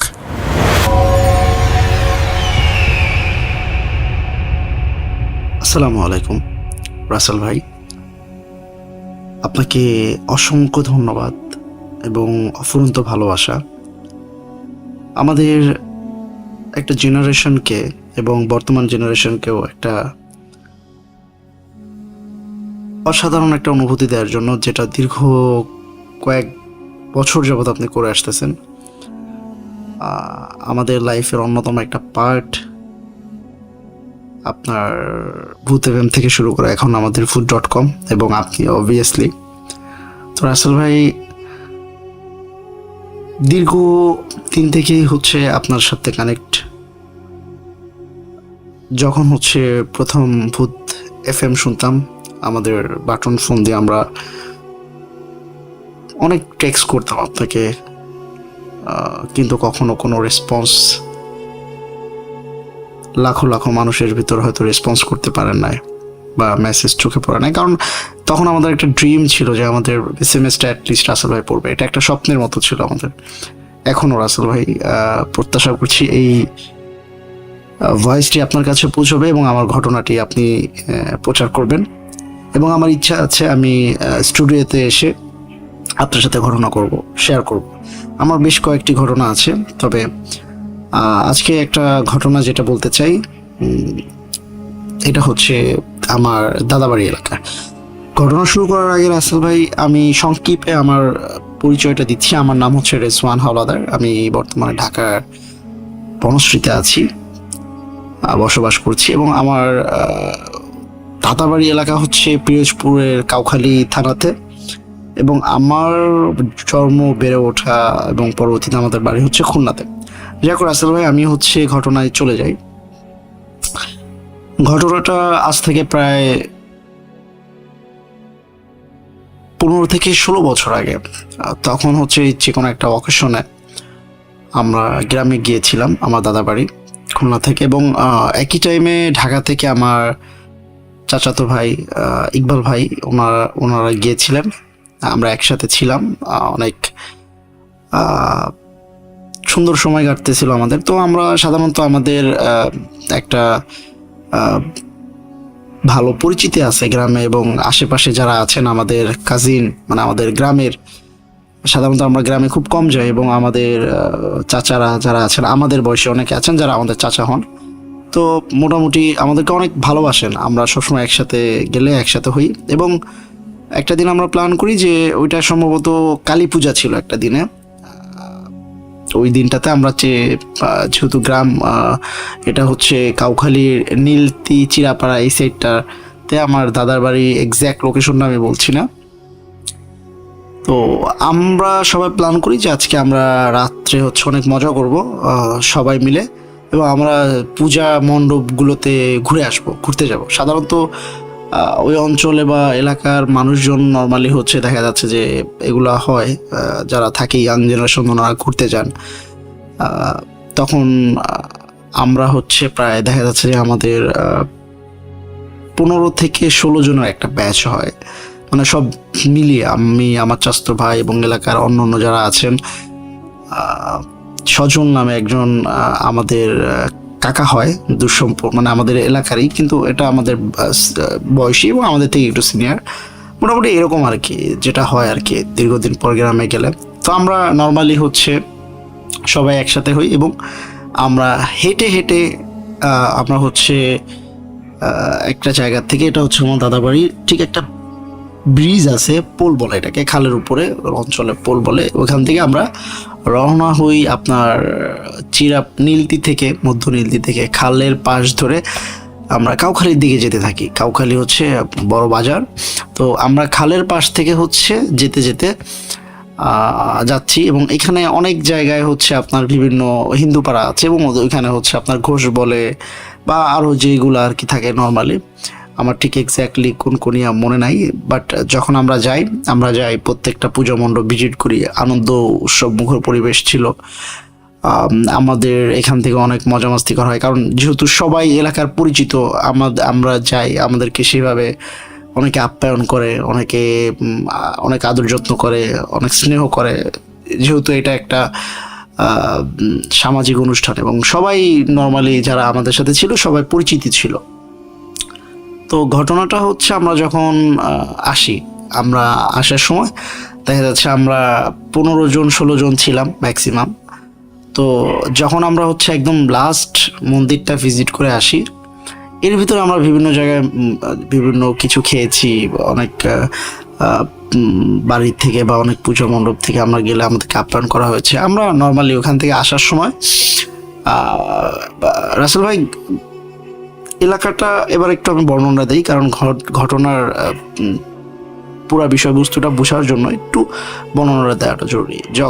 আমরা হচ্ছে এটা হচ্ছে একটা খাল, এবং হচ্ছে খালটা ধরেই হচ্ছে আপনার রাস্তা, খালটার পাশ দিয়ে, এবং আমরা ওই রাস্তা দিয়ে হচ্ছে আবার ব্যাকে আসতেছি। তো ব্যাকে আসার সময় আমাদের নর্মালি যেটা হয় যে আমাদের যে যারা ছিলেন আমাদের সাথে, আমাদের পরিচিত যারা আমরা একসাথে ঘুরতে গিয়েছিলাম, সবাই এক এক করে তার বাসায় চলে যাচ্ছে। অর্থাৎ আসার পথে হচ্ছে কারো বাসা পড়ছে সবার আগে, তো তারা হচ্ছে তাদের বাসায় চলে যাচ্ছেন নর্মালি।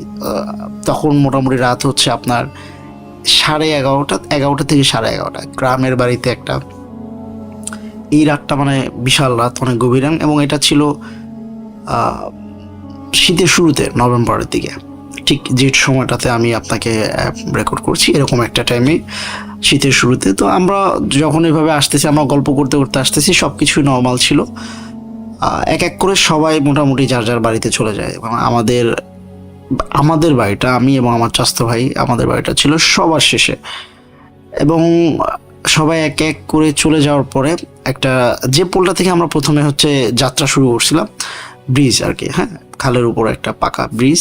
তো ওই ব্রিজের ওইখানে আসার পরে আমাদের সাথে শুধু একজন ছিল, আমাদের সজল ভাই, যিনি হচ্ছেন আমাদের বাসার, আমার দাদা বাড়ির যে রোডটা, তার সেই রোডটাই অল্প সাইডে হচ্ছে ওনার বাড়ি। খালের ওই পারে একটা রাস্তা, এই পারে একটা রাস্তা, এবং আমরা হচ্ছে ডান পাশে যাব, উনি বাম পাশে চলে যাবেন। উনি বাম পাশে চলে গেল, রীতিমতো হচ্ছে আমরা হচ্ছে দুই ভাই ওই জায়গাটা থেকে আমাদের দাদা বাড়ি, মানে এক্স্যাক্টলি আমাদের বাসাটার ডিস্টেন্স হচ্ছে 600 থেকে 700 মিটার, অ্যারাউন্ড 1 কিলোর থেকে একটু কম। ওই ব্রিজটার গোড়ায় হচ্ছে একটা মসজিদ। তো আমি যে ঘটনাটা বলছি এটা হচ্ছে পারসাতুরিয়া, একটা গ্রামের পশ্চিম পারসাতুরিয়া। তো আমার দাদা বাড়িতে তখন হচ্ছে আমরা যাব। এখন সমস্যাটা হচ্ছে ভাই, আমরা অনেক আনন্দ ফুর্তি করছি। তখন আমাদের কাছে ফোন ছিল, স্মার্টফোন ছিল না, বাটন ফোন ছিল, নোকিয়ার না, একটাই ফোন ছিল আমার বড় ভাইয়ের, তো চাচাতো ভাইয়ের। তো তখন যেটা সমস্যাটা হয়, পুরা আপনার এরিয়াটা হচ্ছে অন্ধকার। আমরা হচ্ছে গ্রামের বাড়িতে গিয়েছি, আমাদের রাস্তাটা পরিচিত না। আপনি যে রাস্তাটা দিয়ে প্রতিদিন যাতায়াত করেন, ওই রাস্তাটা আপনার হচ্ছে পরিচিত। যখন হচ্ছে আপনি অন্ধকারের ভিতরেও হাঁটবেন ওই রাস্তা দিয়ে, কি আপনি পরিচিত, আপনি বুঝবেন যে আপনি কোথায় কি আছে। রাসেল ভাই, আমাদের রাস্তাটা পরিচিত ছিল না, অন্ধকারে। আমাদের কাছে একটা ফোন ছিল, এবং হচ্ছে এই রাস্তাটায় আলো ছিল না, সম্পূর্ণ অন্ধকার। কালী পূজার রাত ছিল। কালী পূজায় আমি জানি না এটা আমাবস্যা হয় কিনা বা এরকম কিছু, তবে খুবই অন্ধকার ছিল, মানে কাছের থেকে কাছে কাউকে দেখা যাচ্ছিল। তো আমরা এখন কিভাবে যাব, তখন আমাদের ভিতরে একটা ভয়ের সৃষ্টি হয়। আর রাসেল ভাই, আপনি জানেন কিনা জানি না, নর্মালি ওই অঞ্চলের কবরস্থানগুলা, পারিবারিক কবরস্থানগুলা সবাই যার যার বাড়ির সামনে দেয়। অর্থাৎ রাস্তা, আমাদের বর্ণটা বা আমি একটু বুঝাই বলি, আমাদের খালের পাশে হচ্ছে কাঁচা পাকা রোড ইটের, তার পাশে হচ্ছে বাম পাশে হচ্ছে আপনার যার যার বাড়ির সামনে কবরস্থান, এবং তার ভিতরে হচ্ছে বাড়ি, মানে রাস্তা থেকে বাড়িতে যাওয়ার রাস্তা আছে পায়ে হাঁটার। তো আমরা যে রাস্তাটা পার হয়ে আমাদের বাড়িতে যাব, আমি এবং আমার চাচাতো ভাই ইকবাল ভাই, এই রাস্তাটায় না হলে একাধিক কবরস্থান আছে। তো আমরা হচ্ছে শহরের ছেলে, গ্রামে এরকম একটা পরিবেশে আমরা আসলে খুবই আতঙ্কিত এবং ভীতগ্রস্ত ছিলাম যে কিভাবে কি করা যায়। আমাদের কাছে কোনো টর্চ লাইট নাই, আমাদের কাছে একমাত্র অবলম্বন ছিল আমাদের ফোন। আনফর্চুনেটলি খেয়াল করে দেখি যে আমাদের ফোনের চার্জ নাই। আমাদের ফোনের চার্জ একদমই নাই। এতটুকু চার্জ আছে যে আমি ফোনটা অন করলে জাস্ট ফোনের আইকন শো করার পর আবার অফ হয়ে যায়। জাস্ট এতটুকু আমাদেরকে আমরা একদমই চার্জ নাই, যেটা হয় আর কি নর্মালি বাটন ফোনে। তো আমাদের তো এখানে বসে থেকে বা দাঁড়ায় থেকে আমরা তো আসলে রাত পার করতে পারবো না। তো আমরা আসলে কি করব ভেবে না পেয়ে আমরা বাসার উদ্দেশ্যে রওনা দিই, কারণ আমরা বাসায় কাউকে আমাদেরকে আগিয়ে আসতে বলবো যে আমাদেরকে নেওয়ার জন্য, এরকম কোনো অপশনও ছিল না, কারণ আমাদের phone almost dead, battery down. তো আমরা রওনা করি, আমরা যাব এবং প্রথমে আমরা একটু স্বাভাবিকভাবে হাঁটতে থাকি এবং আমাদের একে অপরের আমরা হাত ধরে হাঁটতে থাকি, কারণ আমরা খুবই ভীতগ্রস্ত ছিলাম এবং ভয় ছিলাম। এবং ঠিক পোলটার পরেই হচ্ছে বাম পাশে একটা মসজিদ, ছোট একটা মসজিদ টিনের, তার পাশেই একটা কবরস্থান। রীতিমতো এখানে আমরা প্রচণ্ড একটা ভার একটা আবহাওয়া এবং পুরো শরীরটা ঝিম হয়ে গেল এবং এরপরে আমাদের ভিতরে ভয় কয়েক গুণ বেড়ে গেল। আমরা নর্মালি তখন হচ্ছে আপনার হাঁটা শুরু করি। হাঁটা অবস্থায় আমরা ফিল করতে পারি যে আমাদের দুই পাশেই মনে হচ্ছে কেউ জোরে জোরে ঢিল বা ইট ছুঁড়ে মারছে, খুব জোরে জোরে। তখন রাসেল ভাই রীতিমতো হচ্ছে আমাদের ভয়ে আমাদের অবস্থা খুবই খারাপ। আমরা কি করব চিন্তা না পেরে আমরা আসলে তখন আমাদের মাথায় কিছুই কাজ করছিল না যে আমরা এখন কি করব। কিছু ইট মনে হচ্ছে আমার পায়ের কাছে পড়ছে, আমার সামনে পড়ছে, কিন্তু একটাও আমাদের গায়ে এখন পর্যন্ত লাগে না, তবে খুব জোরে জোরে ইটগুলো পড়তেছিল। তখন আমরা বুদ্ধি বলি যে ভাই যেভাবে হোক আমরা এখান থেকে যেতে হবে আমাদেরকে। এবং আমরা কি করলাম, আমরা তো রাস্তা চিনি না, গ্রামের রাস্তা ভাঙাচোরা হয়, আমরা ছুঁড়ে দৌড়াইতে গেলে নির্ঘাত আমরা পড়ে যাব এবং পরে আমরা আঘাতগ্রস্ত হব। তো আমরা কি করলাম, আমাদের যে ফোনটা অন করে ফোনের অন বাটনটা প্রেস করলেই যতক্ষণে হচ্ছে এলইডিটা জ্বলে, হয়তো 10 সেকেন্ড বা 5 সেকেন্ড, ওই যে আলোটা পাওয়া যায় ওই টাইমটাতে যে, এবং ব্যাটারি লো দেখে আবার শাটডাউন হয়ে যায়, ওই সময়টুকু 5 সেকেন্ড বা 6 সেকেন্ড সময়টা আমরা প্রচণ্ড গতিতে দৌড় দিয়ে থেমে যাই। আবার আমরা ফোন সুইচ অন করি, আবার আমরা দৌড়াইতে থাকি 5 সেকেন্ড করে। ঠিক এইভাবে রাসেল ভাই দৌড়াইতে আমরা আমাদের বাসার খুব কাছে চলে আসি এবং আমরা অনবরত লক্ষ্য করছি যে আমাদের সেই একই ধরনের সমস্যা হচ্ছে। আমাদেরকে জোরে জোরে আমাদের দিকে ইট ছুড়ে দিচ্ছে। ইটগুলো কোত্থেকে আসতেছে কিছুই বুঝতে পারছে না, এলোপাথারি, মনে হচ্ছে যে আমার গায়ে লাগবে, আমার মাথায় লাগবে। ভয়ে আমাদের অবস্থা খুবই খারাপ। আমরা শহর থেকে আমরা গেছি, আমরা গ্রামে জানি না। পরবর্তীতে রাসেল ভাই আমরা লাস্ট দেখি যে আমাদের অবস্থা খুব খারাপ, ফোন অন হচ্ছে না। আমাদের এখনও প্রায় 200 মিটারের মতো রাস্তা বাকি আছে, সম্পূর্ণ অন্ধকার, কালী পূজার রাত্রে। এখন আমরা কি করব? এখন কোনো রকমে অন একবার হওয়ার পর দেখি যে আমাদের চারপাশে আমরা বুঝি যে আমরা যে জায়গাটায় দাঁড়ায় আছি যে আমাদের পাশেই হচ্ছে একটা কবরস্থান এবং এই কবরটা হচ্ছে একেবারে নতুন, এটা হচ্ছে 1 সপ্তাহ হয় নাই এই কবরটা দেওয়া হয়েছে। এবং এই কবরটা হচ্ছে আমাদেরই গ্রামের একজন গুরুজনের একজন ব্যক্তির, আমি নাম বলছি না। তো খুবই একদম তখন রাসেল ভাই আমাদের জাস্ট আমাদের মনে হচ্ছে দম বন্ধ হয়ে যাবে, আমাদের হাত পা চলতেছিল না। এমন একটা সিচুয়েশন, অন্ধকার, আপনি কবরস্থানের পাশে দাঁড়িয়ে আছেন, আপনি রাস্তা চিনছেন না, আপনি কিভাবে দৌড়াবেন। রাসেল ভাই আমাদের লাস্ট অপশন ছিল লাস্ট যখন দেখলাম যে আমাদের কোনো উপায় নাই, আমাদের ফোন আর সুইচ অন হচ্ছে না, মানে একদমই ডেড, এই অবস্থায় রাসেল ভাই আমরা সূরা পড়তে পড়তে আমরা দৌড় দিলাম।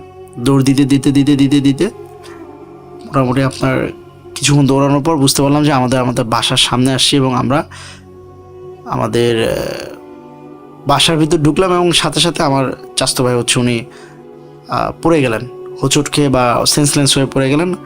এবং আমি মোটামুটি খুব খারাপ অবস্থায় ছিল আমার, যেটা হচ্ছে বলার বাইরে। আমরা চিৎকার দিলাম একটা বাসার সামনে এসে, তখন আমাদের ফুবু ছিলেন বাড়িতে, আমার দাদা বাড়িতে। চিৎকার দেওয়ার পরে একদম ঘরে ওঠার আগেই ফুবু আমাকে জিজ্ঞাসা করলেন কি হয়েছে। আমি পরে ফুবুকে ঘটনার বিষয়টা বললাম। ফুবু আমাকে বললেন যে তোরা এই অবস্থায় ঘরে উঠিস না। ফুবু আমাদেরকে গোসল করাইলেন, অজু করাইলেন, এবং আমাদেরকে আগুনের ছেঁকা দিয়ে দোয়া কালাম পরে আমাদেরকে ঘরে উঠাইলেন রাসেল ভাই। আমরা ঘরে গেলাম, এবং সারা রাত রাসেল ভাই আমরা আমাদের মনে হচ্ছে যে আমাদের বাড়ির উপরে, আমাদের টিনের উপরে কেউ ইট মারছে, বিশাল জোরে জোরে ইটের শব্দ পাচ্ছি, এবং মানে আমাদের মুখ থেকে বা আমাদের কোনো আওয়াজ করতে পারতেছি না। পরের দিন সকালবেলা যথারীতি আমরা উঠি, এবং আমার চাচাতো ভাইয়ের প্রচণ্ড জ্বর ছিল শরীরে। আমি নর্মালি একটু স্ট্রং ছিলাম। রাসেল ভাই এটাই ছিল আমার ঘটনা। আমার আরও কিছু ঘটনা আছে, আমার ইচ্ছা আছে আপনাকে সরাসরি আপনাকে দেখার এবং আপনার সাথে স্টুডিওতে ঘটনা শেয়ার করার। যদি ঘটনাটা কাল সিলেক্ট হয়, আশা করি শ্রোতারা এটা শুনতে পারবে। আপনাকে অসংখ্য ধন্যবাদ রাসেল ভাই। আসসালামু আলাইকুম।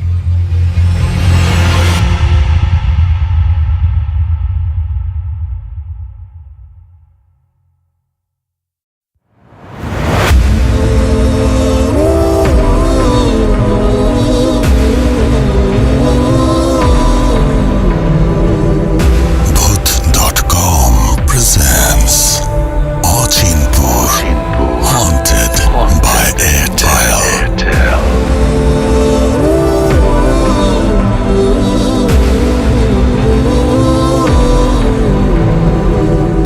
হারিয়ে যাই ভয়ের রাজ্যে অচিনপুরে বন্ধুর সাথে।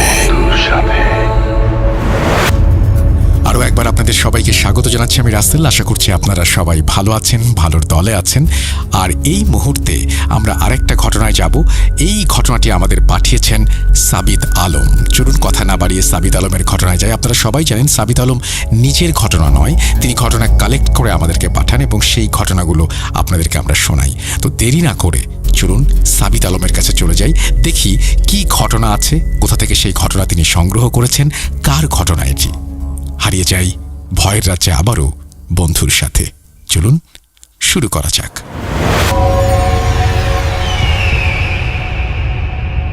আসসালামু আলাইকুম রাসেল ভাই এবং প্রিয় শ্রোতা বন্ধুরা, আশা করি আপনারা সকলেই ভালো আছেন এবং সুস্থ আছেন। আমি মোহাম্মদ সাবিত আলম বলছি ময়মনসিংহ বিভাগ থেকে। আমি আজকে যে ঘটনাটা আপনাদেরকে বলবো সেটা আমি আসলে কালেক্ট করেছিলাম আমার একটা স্টুডেন্টের বাসা থেকে। শুরুতে কিছু কথা বলে নেই। মানুষ একটা কথা বলে, truth is stranger than fiction. আজকের ঘটনাটি শোনার পর আপনারা হয়তো বা বলবেন, truth is scarier than the nightmare. সেদিন ছিল মঙ্গলবার, বিকেলের দিকে আমি শাহেদকে পড়াতে গিয়েছিলাম। সাধারণত ড্রয়িং রুমে শাহেদের আম্মু মানে সোনিয়া আন্টি বা ওর বাবা এসে হাই হ্যালো করেন বা চা নাস্তা দেন। যথারীতি একটু পরে শাহেদের বাবা মানে আঙ্কেল এলেন। ভদ্রলোককে আমি দেখেছি বেশ হাসি খুশি, স্মার্ট একজন মানুষ হিসেবে, কর্পোরেট একটা জব করেন। কিন্তু সেদিন ওনাকে বেশ অন্যমনস্ক লাগছিল। উনি আমার সামনে বসলেন, তারপর খুব নিচু গলায় বললেন, সাবিত, আজ শাহেদ পড়বে না, আমাদের বাসায় একটু সমস্যা চলছে। আর হ্যাঁ, তুমি তো ভূত.com আছো, রাইট? সো আমার একটা ঘটনা শুনবে কি? আমি হ্যাঁ বলার পরে আঙ্কেল আমাকে একটা ঘটনা বললেন, যে ঘটনাটা আমি এখন আপনাদেরকে বলবো। সোনিয়া আন্টি এবং আঙ্কেলের বিয়ে হয়েছিল খুবই ধুমধাম করে। লাভ ম্যারেজ ছিল না, বাট তারপরে ওনাদের দুজনের মধ্যে টানটা খুব ভালো ছিল। বিয়ের প্রথম 3 মাস ছিল একেবারে স্বপ্নের মতো, নতুন সংসার, নতুন সব পরিকল্পনা। কিন্তু সমস্যাটা শুরু হলো ঠিক 3 মাস পর থেকে। আঙ্কেল বলেছিলেন, প্রথম সোনিয়া আন্টি শুধু কমপ্লেইন করতেন যে উনি ঠিকমতো রাতে ঘুমাতে পারছেন না, দুঃস্বপ্ন দেখতেন। স্বপ্নের প্যাটার্নটা খুবই স্পেসিফিক ছিল। আন্টি দেখতেন উনি একটা অন্ধকার ঘরে শুয়ে আছেন, আর উপর থেকে কেউ একজন ওনার গায়ে মাটি ফেলছে, মানে জ্যান্ত কবর দেওয়া হচ্ছে ওনাকে। প্রথম দিকে আঙ্কেল ব্যাপারটা বেশি একটা পাত্তা দিলেন না। ভেবেছিলেন যে নতুন জায়গা, নতুন পরিবেশ, হয়তো অ্যাডজাস্ট করতে সময় লাগবে। কিন্তু সপ্তাহ না ঘুরতেই ব্যাপারটা ফিজিক্যালের দিকে মোড় নিল। একদিন সকালে ঘুম থেকে উঠে আন্টি চিৎকার করে উঠলেন। আঙ্কেল দৌড়ে গিয়ে দেখেন আন্টি ড্রেসিং টেবিলের সামনে দাঁড়িয়ে কাঁপছেন। বিছানায় বালিশের উপরে থাকা ওনার চুল লেগে আছে। হেয়ার ফল, বাট স্বাভাবিক কোনো হেয়ার ফল না, যেন কেউ খামচে মাথার চুলগুলো ছিঁড়ে ফেলেছে। আর আন্টির পিঠের দিকে আঙ্কেল যখন দেখলেন, উনি শিউরে উঠলেন। আন্টির ফর্সা পিঠের উপর কালছিটে দাগ, কোনো সাধারণ দাগ নয়। মনে হচ্ছিল কেউ চাবুক বা বেত দিয়ে সারা রাত পিটিয়েছে। আর সেই দাগগুলোর একটা প্যাটার্ন ছিল। আঙ্কেল বলেছিলেন ওটা দেখে মনে হচ্ছিল কোনো লতাপাতার নকশা বা অদ্ভুত কোনো জ্যামিতিক আলপনা বা চামড়ার উপরে কেউ এঁকে দিয়েছে। ওনারা একটা স্ক্রিন স্পেশালিস্ট দেখালেন। ডাক্তার বললেন এটা হয়তো কোনো অ্যালার্জি বা অটো ইমিউন ডিজিজ। ওষুধ দেওয়ালো, কিন্তু কোনো লাভ হলো না। বরং দিনে দিনে আন্টির অবস্থা আরও খারাপ হতে লাগলো। সব থেকে ভয়ানক সমস্যাটা শুরু হলো খাওয়া দাওয়া নিয়ে। সোনিয়া আন্টি এমনিতে খুবই ভোজন রসিক ছিলেন। পোলাও, মাংস এগুলো ছিল ওনার ফেভারিট। কিন্তু হঠাৎ করে উনি এসব খাবার আর সহ্যই করতে পারছিলেন না, স্মেলে নিতে চাচ্ছিলেন না। আঙ্কেল বলেছিলেন একদিন দুপুরে লাঞ্চে খাসির মাংস রান্না করা হয়েছে। আন্টি যে প্লেটটা মুখের সামনে নিলেন, ওনার সাথে সাথে বমি চলে আসলো। উনি বমি করে ভাসিয়ে দিলেন। ওনার মনে হচ্ছিল উনি পোলাও মাংস খাচ্ছেন না, উনি চিবুচ্ছেন মরা কোনো ইঁদুরের নাড়ি ভুড়ি। মানে আপনি জাস্ট একটা জিনিস চিন্তা করে দেখেন, হ্যালুসিনেশনের লেভেলটা কোন পর্যায়ে গেলে একটা মানুষ এমন চিন্তা করতে পারে। যেখানে ডাক্তার তাকে বলেছে স্কিন ডিজিজ, সেখানে ওনার এমন অ্যাকিউট হ্যালুসিনেশন। এটা খুবই এটা খুবই অন্য ধরনের একটা জিনিস আমার কাছে মনে হয়। যাই হোক, উনি স্পষ্ট নাকে পাচ্ছিলেন পচা লাশের গন্ধ। আস্তে আস্তে আন্টি খাওয়ার প্রয়োজনটাই বন্ধ করে দিলেন, উনি প্রায় খাওয়াই ছেড়ে দিলেন। উনি শুধু পানি এবং শুকনো রুটি খেতেন। দিন দিন কঙ্কালসার হয়ে যাচ্ছিলেন। চোখের নিচে কালি, গালের হাড় বেরিয়ে গেল। কিন্তু এখানে একটা অদ্ভুত ব্যাপার ছিল। ওনার শরীর শুকিয়ে কাঠ হয়ে যাচ্ছিল ঠিকই, কিন্তু ওনার পেটের আকার অস্বাভাবিকভাবে ফুলে যাচ্ছিল। It was just like she was pregnant. ডাক্তাররা আল্ট্রাসোনোগ্রাফ করলেন, টেস্ট করলেন, রিপোর্ট এলো গ্যাস। পেটে কিচ্ছু নেই, জাস্ট গ্যাস। কিন্তু একজন মানুষের পেটে এতটা বাতাস কিভাবে জমতে পারে যে 8-9 মাসের প্রেগনেন্ট ওয়েমেনের মতো দেখাবে? ডাক্তাররা এর কোনো ব্যাখ্যা দিতে পারলেন না। এই পুরো সময়টাতে আন্টির এই অসুস্থতার সময় একজন মানুষ ছায়ার মতো ছিলেন। উনি হলেন সোনিয়া আন্টির ছোট খালামণি। আন্টি ওনাকে নিজের মায়ের থেকেও বেশি ভালোবাসতেন, কারণ আন্টির মা মারা গিয়েছিলেন খুব ছোটবেলায়। এই খালামণি ওনাকে কোলে পিঠে করে মানুষ করেছেন। খালামণি নিঃসন্তান ছিলেন, তাই সোনিয়া আন্টি ছিল ওনার পৃথিবী। আন্টি যখন অসুস্থ হলেন, খালামণি রোজ আসতেন, নিজের হাতে আন্টিকে খাওয়াতেন, মাথায় হাত বুলিয়ে দিতেন। আঙ্কেল আমাকে বলেছিলেন এই মুহূর্তে যে সাবিত, আমি কিন্তু কিচ্ছু বুঝিনি, বরং খালামণিকে দেখে আমার ভক্তি লাগতো। ভাবতাম মায়ের পেটের বোন না হয়েও নিজের বোনের মেয়েকে এতটা ভালো কে বাসতে পারে। খালামণি রোজ বিকেলে একটা বিশেষ শরবত বানিয়ে আনতেন। বলতেন, হুজুরের কাছ থেকে দোয়া পড়ে আনা পানি বানায় আনছি, এটা খাইলে সোনিয়া সুস্থ হয়ে যাবে, চিন্তা করো কেন তোমরা। আন্টি সেই শরবতটাই খেতেন। কিন্তু অদ্ভুত ব্যাপার হলো, এই শরবত খাওয়ার পরেই আন্টি কেমন যেন ঝিমিয়ে পড়তেন। ওনার শরীরটা অবশ হয়ে যেত। আঙ্কেল লক্ষ্য করতেন, খালামণি যখন আন্টির চুলে বিলি কেটে দিত, তখন বিড় বিড় করে কি যেন পড়ত। আঙ্কেল ভাবতেন হয়তোবা দোয়া কালাম পড়ছেন, কিন্তু ওই সুরটা, ওই পড়ার সুরটা, ওটা কোনো সাধারণ দোয়ার সুর ছিল না। ওটা ছিল খুব নিচু স্কেলের একটা গুনগুন শব্দ, যেটা শুনলে আঙ্কেলের নিজের মাথাও কেমন যেন ভার হয়ে যেত। মনে হতো ঘরের কোণায় অন্ধকার হয়ে আসছে, আঙ্কেল আমাকে বলেছিলেন যে দেখো ভাই, এই সময়টায় আমি একটা বিশেষ জিনিস নোটিস করেছিলাম। আমাদের বেডরুমে একটা বাজে গন্ধ পাওয়া যেত। আই মিন সব সময় না, মাঝে মাঝে, বিশেষ করে রাত 3টা বা 4টার দিকে। গন্ধটা অনেকটা মানে কেমন যেন একটা মাংস পচা গন্ধ, যেন কবরে যদি কোনো লাশ শোয়ানো হয় মোটামুটি 5-10 দিন পরে গেলে তুমি যে গন্ধটা পাবা, ওয়ান কাইন্ড অফ মানে দ্যাট কাইন্ড অফ স্মেল। কখনো মনে হতো আবার গোলাপ জল বা পচা কোনো ফুলের নির্যাস। আমি অনেক রুম স্প্রে করতাম, জানালাও খুলে দিতাম, কিন্তু গন্ধটা কখনোই যেত না। ওটা যেন দেয়ালের ভেতর থেকে আসে। তাছাড়া আরেকটা ব্যাপার ছিল ভিজুয়াল ডিস্টারবেন্স। আঙ্কেল বলেছিলেন মাঝে মাঝে রাতে লাইট জ্বালানো, মানে বাল্বগুলো ঠিক মতো জ্বালালেও জ্বলতো না। মানে ভোল্টেজ ঠিক আছে, বাট লাইটের আলোটা কেমন যেন ঘোলাটে। মনে হতো লাইটের আলোটা সম্পূর্ণ রুমেই পৌঁছাচ্ছে না। One kind of darkness always lingers on all the room. আর সোনি আন্টি যখন রুমে ঢুকতেন তখন লাইটগুলো আক্ষরিক অর্থেই ফ্লিকারিং করত। অনেক ইলেকট্রিশিয়ান ওনারা এনেছিলেন, সম্পূর্ণ ওয়্যারিং চেক করেছেন, but there was no fault. Science যেখানে ফেল করে সেখান থেকে অ্যাকচুয়ালি প্যারানর্মালের বিষয়টা স্টার্ট হতে থাকে। কিন্তু আসল বিভীষিকা এর পরের এক অমাবস্যার রাতে স্টার্ট হয়। সেদিন রাতটা ছিল স্বাভাবিক রাতের মতোই, বাট কিছুটা গোমট। আকাশে মেঘ ছিল, বাতাস একদম বন্ধ। আঙ্কেল ঘুমিয়েছিলেন। হঠাৎ মাঝরাতে ওনার ঘুম ভাঙল অদ্ভুত একটা শব্দে, কেমন যেন চপ চপ চপ, ভেজা কোনো কিছু চিবানোর শব্দ। শব্দটা আসছিল ফ্লোর থেকে।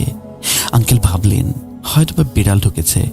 উনি চোখ ডলতে ডলতে বিছানা থেকে উঠলেন। রুমটা অন্ধকার, শুধু জানালার পর্দা চুয়ে রাস্তার ল্যাম্পপোস্টের সামান্য আলো।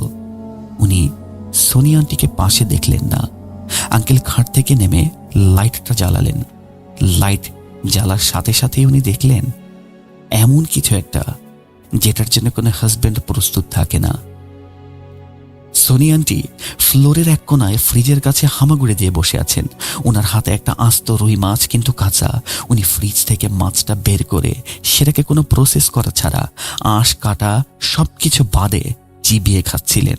ওনার মুখ দিয়ে রক্ত গড়িয়ে পড়ছে, মাছের রক্ত আর ওনার নিজের মাড়ির রক্ত মিলেমিশে একাকার। ওনার পরনের নাইটিটাও মাখামাখি।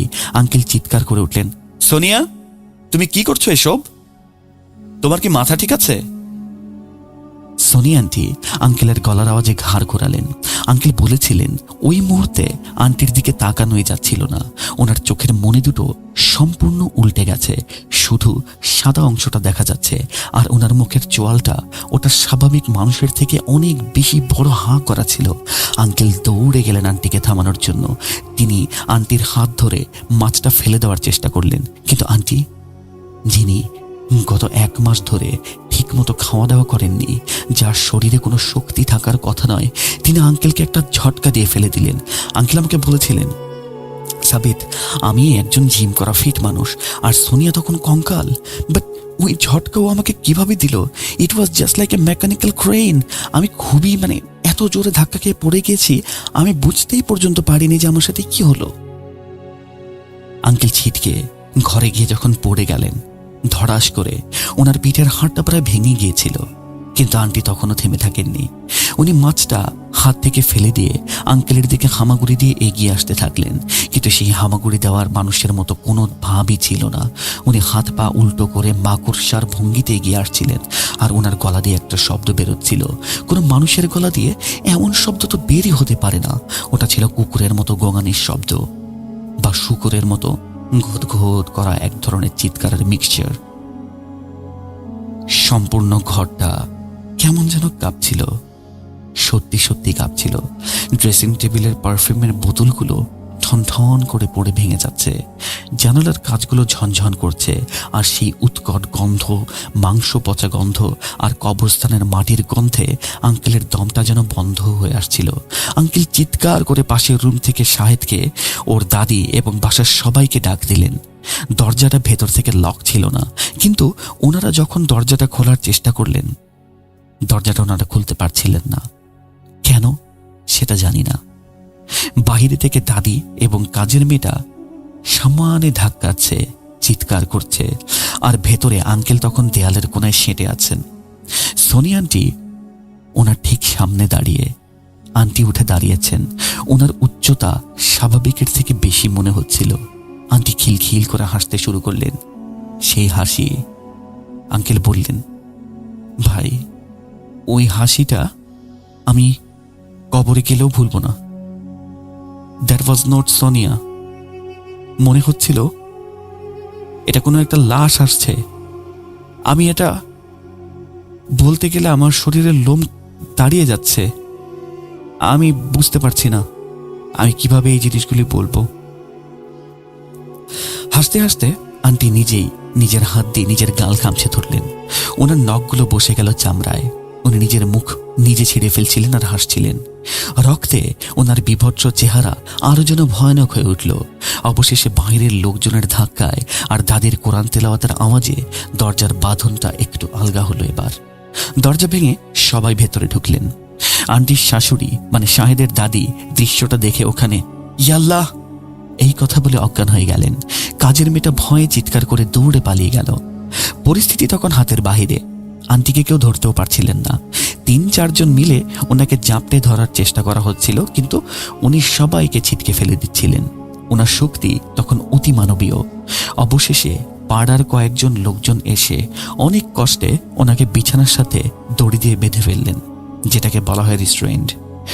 বাঁধার সময় আন্টি ওনার স্বামীর দিকে এমনভাবে তাকিয়ে রইলেন এবং এমন সব ভাষায় গালি দিচ্ছিলেন যেটা কেউই বুঝতে পারল না। এটা না আরবি ছিল না হিব্রু ছিল। আই ডোন্ট নো কোন টাইপের ভাষা এটা ছিল, বাট ওনারা এই ভাষাটাকে আইডেন্টিফাই করতে পারেননি। সেই রাতে আর কেউ ঘুমাতে পারেনি। আন্টিকে বেঁধে রাখা হয়েছিল। উনি সারা রাত বিছানায় শুয়ে ছটফট করেছেন আর মাঝে মাঝে অদ্ভুত গলায় বলেছেন, আমি ওকে খাবো, ওর কলিজাটা আমার চাই, ওই কলিজাটা আমার লাগবে। পরের দিন সকালে সিদ্ধান্ত নেওয়া হলো, it is not a medical science, it's not about medical. খবর দেওয়া হলো একজন বিখ্যাত হুজুরকে। উনি ব্ল্যাক ম্যাজিক এবং জিনের চিকিৎসায় পারদর্শী। হুজুর যখন বাসায় ঢুকলেন তখন দুপুর, কিন্তু বিশ্বাস করুন, আঙ্কেল বলেছিলেন যে হুজুর ঢোকার সাথে সাথেই বাসার পরিবেশটা আরো থমথম হয়ে গেল। হুজুর সরাসরি আন্টির রুমে গেলেন। আন্টি তখনও বাধা অবস্থায়, কিন্তু হুজুরকে দেখে উনি শান্ত হয়ে গেলেন। একদম পিন পতন নীরবতা। শুধু আন্টির দিকে তাকিয়ে হুজুর গভীর গলায় বললেন, নাম কি তোর? আন্টি কোনো উত্তর দিলেন না, শুধু ড্যাব ড্যাব করে তাকিয়ে রইলেন। ওনার চোখের মনি তখন কিছুটা স্বাভাবিক দেখে মনে হচ্ছে উনি কিছুই জানেন না, কিন্তু হুজুর ধোঁকা খাওয়ার পাত্র তো ছিলেন না। উনি পকেট থেকে আতর বের করে হাতে মাখলেন, তারপর উচ্চস্বরে আয়াতুল কুরসি পাঠ করতে লাগলেন। আর ঠিক তখনই আসল যুদ্ধটা শুরু হলো। হুজুর তিলাওয়াতে শুরু করতেই আন্টির শরীরটা যেন বেঁকে গেল। মনে হলো ওনার মেরুদণ্ডটা ভেঙে যাবে। উনি চিৎকার করে উঠলেন, সে আগের মতো পৈশাচিক চিৎকার, থামা থামা বলছি, আমার জ্বালা করছে, আগুন আগুন লাগছে আমার শরীরে, আগুন। হুজুর থামলেন না, কোনোভাবেই থামলেন না। উনি আরো জোরে চিৎকার করতে থাকলেন। আন্টির মুখ দিয়ে ফেনা বের হতে স্টার্ট করলো, নাক আর কান দিয়ে কালো রক্ত বেরোতে শুরু করলো, কিন্তু সেই রক্তে কোনো লাল আভাই ছিল না, ছিল আলকাত্রার মতো কালো এবং দুর্গন্ধযুক্ত। হুজুর ধমক দিয়ে বললেন, তোকে কে পাঠিয়েছে? তুই আমাকে সত্যি কথা বলবি কি না বল। এই শরীরটা কেন দখল করেছিস? আল্লাহর নামে আমি তোকে হুকুম করছি, বল আমাকে। জিনটা তখন আন্টির গলার স্বর সম্পূর্ণ পাল্টে ফেলে বলল, আমি তো আসিনি, আমাকে তো কেনা হয়েছে। আমি তো এই শরীরের মালিক, এই শরীর আমার কাছে বিক্রি করা। হুজুর জিজ্ঞেস করলেন, কে বিক্রি করেছে? তুই কোথায় আছিস বল। জিনটা যন্ত্রণায় কাতরাতে কাতরাতে বলল, আমি তো ওর শিরায় থাকি, আর আমাকে বেঁধে রাখা হয়েছে ওর মাথার নিচে বালিশ। ওই যে বালিশে ও আরাম করে ঘুমায়, ওটাই আমার বাসস্থান। হুজুর ইশারা করতেই আঙ্কেল আন্টির মাথার নিচ থেকে বালিশটা টেনে নিলেন। হুজুর বললেন, আপনি বালিশটা ছিঁড়ে ফেলুন। আঙ্কেল কাঁচি দিয়ে বালিশটা কাটলেন, আর কাটার সাথে সাথে ঘর ভর্তি মানুষ নাকে কাপড় দিয়ে পিছিয়ে গেল। বালিশের তুলার ভেতর থেকে বের হলো একদলা জট পাকানো জিনিস। ভালো করে দেখার পর বোঝা গেল এটা একটা পুতুল, কিন্তু সাধারণ কোনো পুতুল নয়। আন্টির ব্যবহৃত স্যানিটারি ন্যাপকিনের টুকরো, কিছু হাড়, সম্ভবত শ্মশান থেকে আনা পশুর বা শ্মশানে দাফন করা বা পোড়ানো কোনো লাশের, অথবা মাথার চুল দিয়ে খুব যত্ন করে পুতুলটা বানানো, আর পুতুলটার সারা গায়ে সূচ ফোটানো। হুজুর পুতুলটা হাতে নিলেন, ওনার কপাল দিয়ে ঘাম ঝরছে। উনি বললেন, ভাই, এটা তো খুবই শক্তিশালী কুফরি কালাম। যেই করেছে সে এই মেয়েকে তিলে তিলে মেরে ফেলার প্ল্যান করেছে। আমি জাদু বুঝতে পারতেছি না কিভাবে কাটাবো, বাট সাবধানে থাকেন আপনারা। আগুন দেওয়ার সাথে সাথে জিনটা তো বেরোয় যাবে। আমি যদি এখানে কাজ করি বেরোয় যাবে। যে কাজটা করেছে সেও বুঝতে পারবে, কিন্তু সে যেখানেই থাকুক আগুনে তার গায়ে আঁচ অবশ্যই লাগবে, যে আগুনটা আমি পুতুলে দেব। আমরা সবাই তখন রুদ্ধ শ্বাস বন্ধ করে দাঁড়িয়ে। আঙ্কেল বলছেন, হুজুর একটা মেটালের গামলায় পুতুলটা রাখলেন, তারপর তিয়াসলাই জ্বালালেন। আগুনটা পুতুলের গায়ে লাগার ঠিক আগ মুহূর্তের ঘটনা। ঘরের এক কোনায় সোনি আন্টির খালামণি দাঁড়িয়ে। এতক্ষণ উনি চুপচাপ, মুখে চিন্তার ছাপ। কিন্তু হুজুর যেই দেশলাইটা পুতুলের কাছে নিয়ে গেলেন, খালামণি নড়ে চড়ে উঠলেন। হুজুর আগুনটা ধরিয়ে দিলেন। পুতুলটা দাউ দাউ করে জ্বলে উঠল, আর সাথে সাথে সোনি আন্টি জ্ঞান হারালেন। ওনার শরীরটা নিস্তেজ হয়ে বিছানায় লুটিয়ে পড়ল। কিন্তু ফিয়ার ফ্যাক্টর শেষ হয়নি। ঠিক সেই মুহূর্তে ঘরের কোণা থেকে একটা অমানবিক আর্তনাদ শোনা গেল।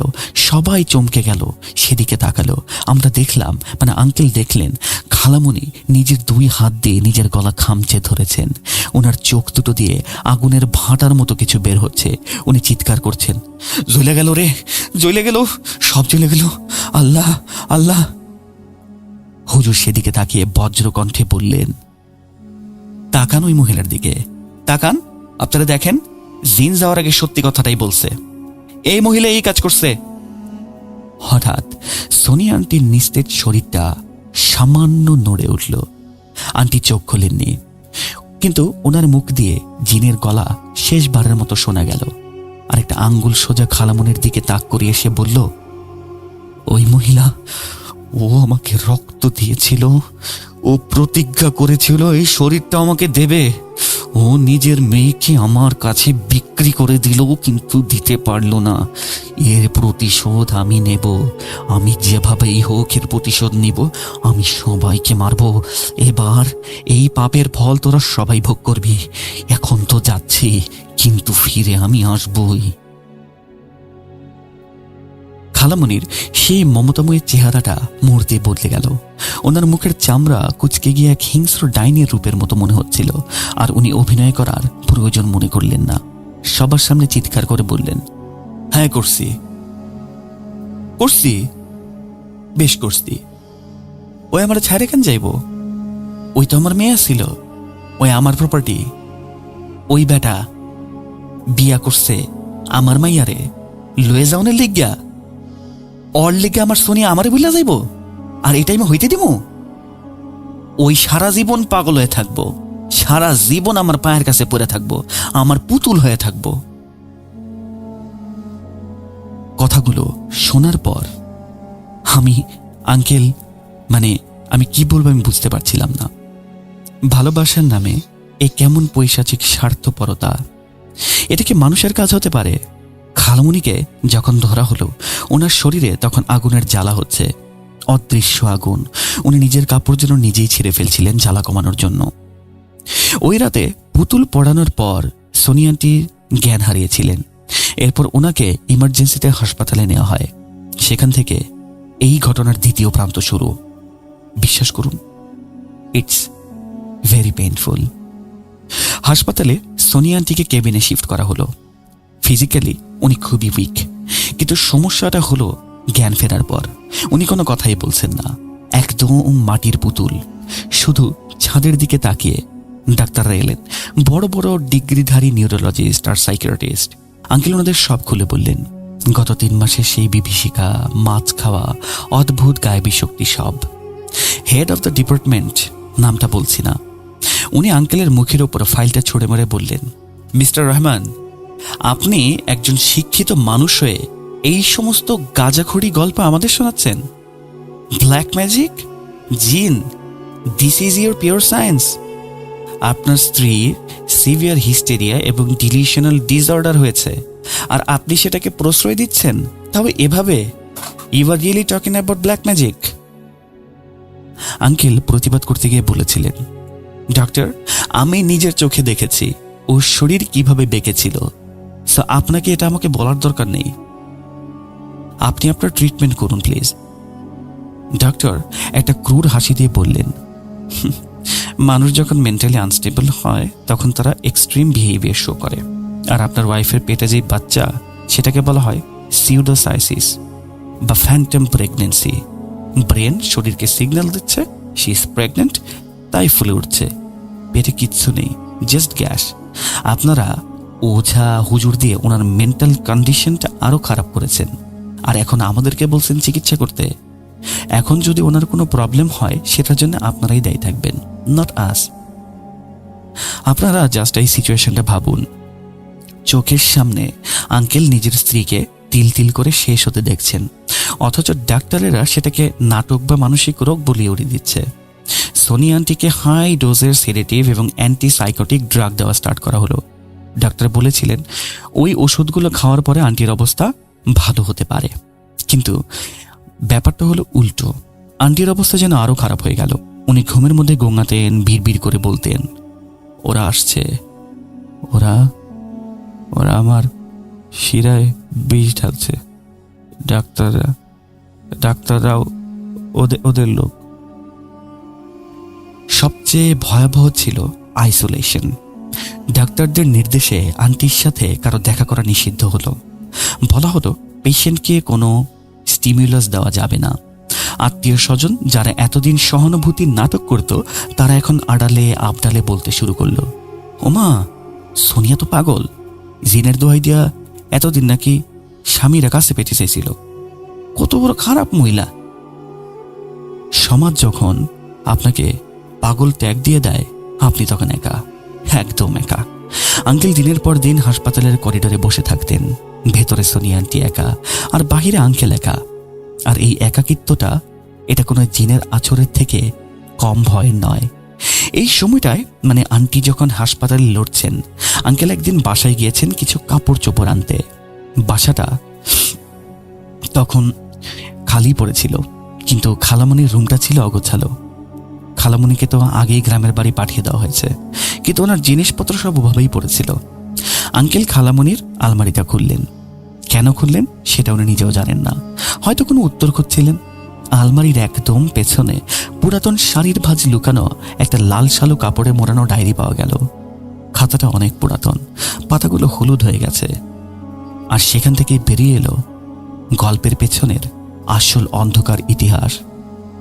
ডায়েরিটা কোনো সাধারণ দিনলিপি ছিল না, বরং ছিল একটা বংশনামা, ফ্যামিলি কার্সের রেকর্ড। আঙ্কেল ওটা পড়তে পড়তে শিউরে উঠলেন। ওই ডায়েরিতে লেখা অনুযায়ী সোনিয়া আন্টির নানা বাড়ির গ্রামে, মানে যেখানে খালামণির জন্ম, সেখানে প্রায় 100 বছর আগের অদ্ভুত ঘটনা ঘটেছিল। গ্রামের নাম কালীনগর। সেখানে এক জিপসি বা বেদে মহিলা এসেছিল, যাকে গ্রামের লোকেরা বলতো নিশি ডাইনি। এই ডাইনি নাকি বন্ধা নারীদের সন্তান দিতে পারত, কিন্তু বিনিময়ে সে অদ্ভুত জিনিস চাইত, দুধের বদলে রক্ত আর স্নেহের বদলে নিঃশ্বাস। খালামণি ওই ডায়েরিতে নিজের হাতে লিখে রেখেছেন এক কনফেশন। উনি লিখেছেন, আমি জানতাম সোনিয়া আমার বোনের মেয়ে, কিন্তু আমার কুল তো খালি। নিশি ডাইনির সাথে কথা বললাম, 100 বছরের উপর ধরে তারা এখানে আসে। নিশি ডাইনি মন্ত্র বলে রক্ত যদি শরীরের সাথে বিশ্বাসঘাতকতা না করে, তাইলে নতুন প্রাণ সৃষ্টি হবে। আমি তো সোনিয়ারে ভালোবাসতাম, তাই তো ওরে বাইছা নিছি। ওর শরীরটা হইব আধার বা পাত্র। আমি যে তান্ত্রিকের কাছে গেছিলাম, সে আমারে কইছিল আমি নাকি মা হইতে পারবো না, কিন্তু আমি চাইলে মালিক হইতে পারবো। আমার বোনের মেয়ের শরীরে এমনভাবে তৈরি করব যেন অতৃপ্ত আত্মার বাসা বাঁধব। ওই পুতুল, ওইটা পুতুলা ছিল না, ওইটা ছিল প্রাণ বিনিময়, আত্মার বিনিময়। ডিয়ার লিসেনার্স, আপনারা কি বুঝতে পারছেন গভীরতা? এটা শুধু কোনো হিংসে নয়, এটা ছিল একটা এনশিয়েন্ট প্যাক্ট। খালামণি চেয়েছিলেন সোনিয়া আন্টির শরীর পুরোপুরি দখল করে নিতে, মানে সোনিয়া আন্টির আত্মা বা কনসিয়াসনেস মরে যাবে, কিন্তু ওনার শরীরের ভেতরে খালামণির কন্ট্রোল বা কোনো এন্টিটি জন্ম নেবে। আর ডাক্তারেরা যেটাকে ফ্যান্টম প্রেগনেন্সি বলেছিল, সেটা ছিল রিচুয়ালের একটা সাইড ইফেক্ট, যাকে সেই ডায়েরির ভাষায় বলা শ্যাডো ওম্ব বা ছায়া গর্ভ। এখানে কোনো মানব সন্তান বড় হচ্ছিল না, বরং বড় হচ্ছিল একটা অভিশাপ। আঙ্কেল ডায়েরিটা পড়ে যখন হাসপাতালে ছুটলেন তখন মাঝরাত। ওনার মনে হচ্ছিল দেরি হয়ে গেছে, ডাক্তাররা হয়তো বা ভুল চিকিৎসা করছেন। অ্যান্টিসাইকোটিক ওষুধ দিয়ে তারা আসলে আন্টির ব্রেনটাকে অবশ করে দিচ্ছেন। হাসপাতালে পৌঁছে আঙ্কেল যা দেখলেন সেটা ছিল ওনার গালে আরো বড় চর। কেবিনে তখন কেউ নেই, নার্স, স্টেশনে সবাই ঘুম। আঙ্কেল কেবিনের দরজা খুলে দেখলেন সোনিয়া আন্টি বিছানায় নেই। উনি জানালার গ্রিল ধরে দাঁড়িয়ে, বাহিরের ঝুম বৃষ্টি। আঙ্কেল ডাক দিলেন, সোনিয়া। আন্টি ধীরে ধীরে ঘুরলেন। হাসপাতালের নীল আলোয় ওনার চেহারাটা চেনা যাচ্ছিল না, কারণ ওনার সারা গায়ে, মানে চামড়ায়, এমনকি গালে ছোট ছোট আঁশ বা স্কেলের মতো কিছু একটা ফুটে উঠেছে, মাছের আঁশের মতো, বাট ব্ল্যাক, অর্থাৎ কালো। আন্টি আঙ্কেলের দিকে তাকিয়ে হাসলেন। সেই হাসিটা আগের মতো পৈশাচিক ছিল না, বরং ছিল অদ্ভুত রকমের করুণ এবং ক্লান্ত। উনি ফিসফিস করে বললেন, ওরা আমার ভেতরে বাসা বেঁধেছে। তুমি ডায়েরিটা পড়েছ তাই না? ওতে লেখা আছে, এই বাঁধন আগুনের তাপেও কাটবে না। আগুন শুধু পুতুলটাকে পুড়িয়েছে, কিন্তু চুক্তিটা আমার রক্তের সাথে মিশে আছে। আঙ্কেল দৌড়ে গিয়ে আন্টিকে জড়িয়ে ধরলেন। আন্টির গা তখন বরফের মতো ঠান্ডা। আঙ্কেল বললেন, আমি ডাক্তার ডাকছি, সব ঠিক হয়ে যাবে, ডোন্ট ওয়ারি।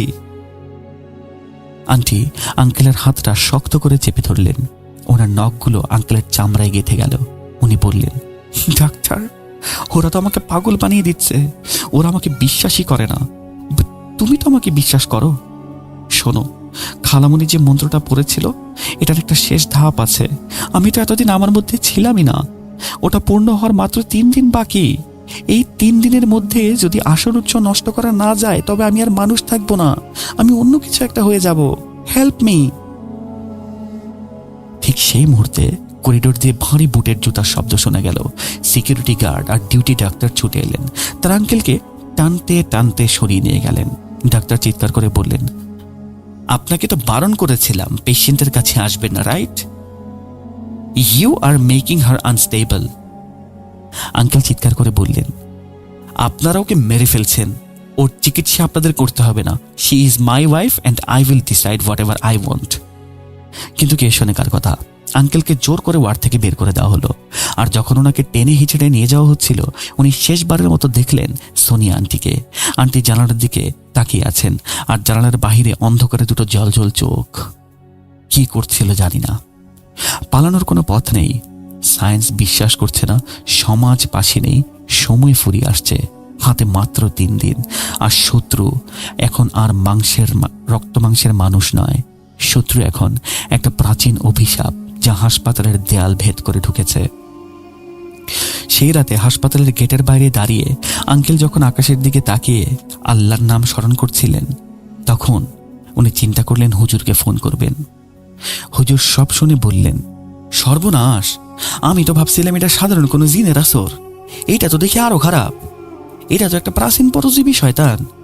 আপনি হাসপাতালে ঢোকার ব্যবস্থা করেন, আমি আসতেছি। আজ রাতেই যা করার করবো। বাট হাসপাতালের নিয়মটা খুব কড়া। হাসপাতালে মানুষ তখন ঢোকার কোনো ধরনের পারমিশন নেই, মানে আঙ্কেলের। কিন্তু দেয়ালে যখন মানুষের পিঠ থেকে, তখন সেই নিয়ম কেউ মানে না। আঙ্কেল সিকিউরিটি গার্ডকে টাকা দিয়ে ম্যানেজ করলেন। হুজুর যখন এলেন তখন ওনার হাতে ছোট্ট একটা পুটলি। রাত তখন 3টা।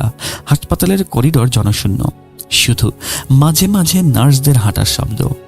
আবহাওয়া এতটাই খারাপ যে হাসপাতালের জেনারেটর বারবার ট্রিপ করছিল, লাইটগুলো দপদপ করছিল। সোনিয়া আন্টির কেবিন ছিল 4 তলায়, একবারে কর্নারে।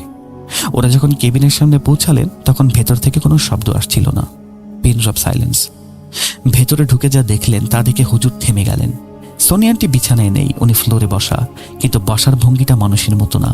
উনি উবু হয়ে বসে আছেন আর মাথাটা প্রায় 150 ডিগ্রির মতো পেছনের দিকে ঘোরানো।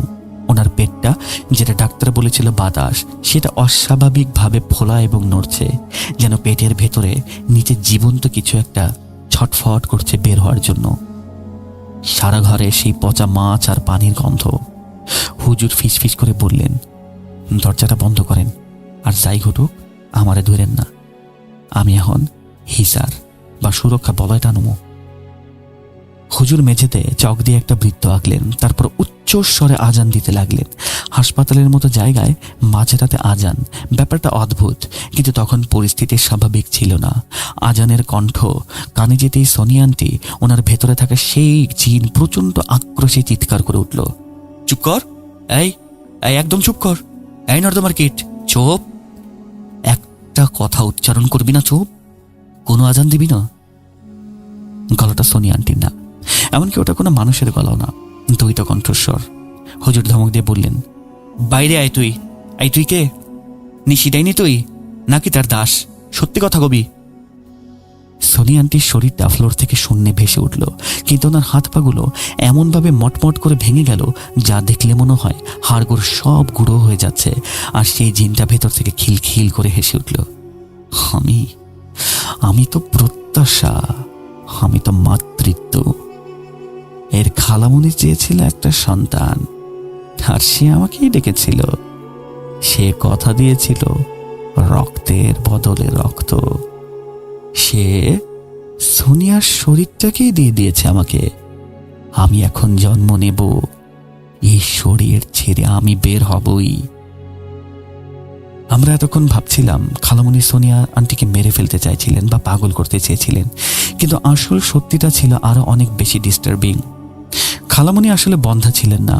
ওনার গর্ভের সন্তান আসতো, কিন্তু প্রতিবারই মিসক্যারেজ হতো, কারণ ওনার শরীরে এক ধরনের জেনেটিক বা স্পিরিচুয়াল প্রবলেম ছিল। ওই ডায়েরির লেখা আর জিনের কথা মিলিয়ে হুজুর মুহূর্তে ধরে ফেললেন, খালামুনির গর্ভে আসলে কিছু নেই, গর্ভটাই ভাড়া দেওয়া। উনি সোনিয়া আন্টির গর্ভটাকে একটা ইনকিউবেটর হিসেবে ব্যবহার করতে চেয়েছিলেন। সেই তান্ত্রিক বা নিশিটানির মন্ত্র ছিল, যে নারী মা হতে পারে না সে অন্য মায়ের গর্ভে নিজের সন্তান দিতে পারে।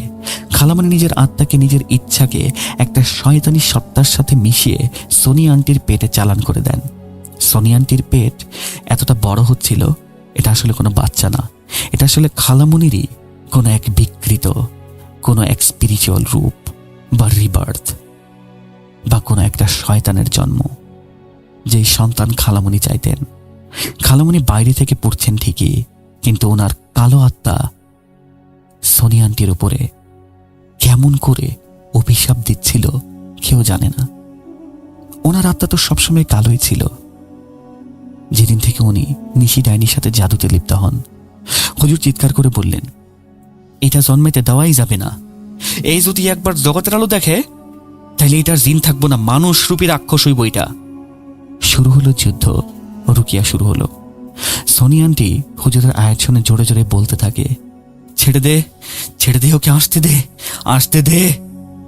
হুজুর বললেন, ওরে শক্ত করে ধরেন, শক্ত করে ধরেন, আমি পেরেক মারবো। হুজুর একটা লোহার পেরেক বের করলেন, তাতে কিছু আরবি মন্ত্র খোদাই করা। উনি সেটা নিয়ে সোনিয়া আন্টির ছায়ের উপর ফ্লোরে জোরে মারলেন। লজিকটা আধ্যাত্মিক। পেরেকটা ফ্লোরে ঢোকার সাথে সাথেই সোনিয়া আন্টির শরীরটা যেন বেঁকে গেল। একটা বিকট শব্দ হলো, যেন অনেকগুলো কাঁচ একসাথে ভেঙে গেল। ওনার মুখের চোখ দিয়ে রক্ত বেরোতে স্টার্ট করলো। এরপর জোরে একটা চিৎকার শোনা গেল। হুজুর এবং তসবিহ, আঙ্কেলের আর্তনাদ। আঙ্কেল চিৎকার করলেন, সোনিয়া তাকিও না ওদিকে, আমার দিকে তাকাও। সোনিয়া আন্টি তখনও লড়াই করছেন, কিন্তু ওনার শরীরটা নিতে পারছিল না। হঠাৎ সব শান্ত হয়ে গেল।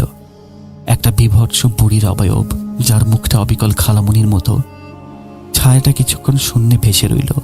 তারপর হুজুরের শেষ ফুৎকারে সেটা আর্তনাদ করতে করতে মিলিয়ে গেল, বা মনে হলো ব্লাস্ট হয়ে গেল।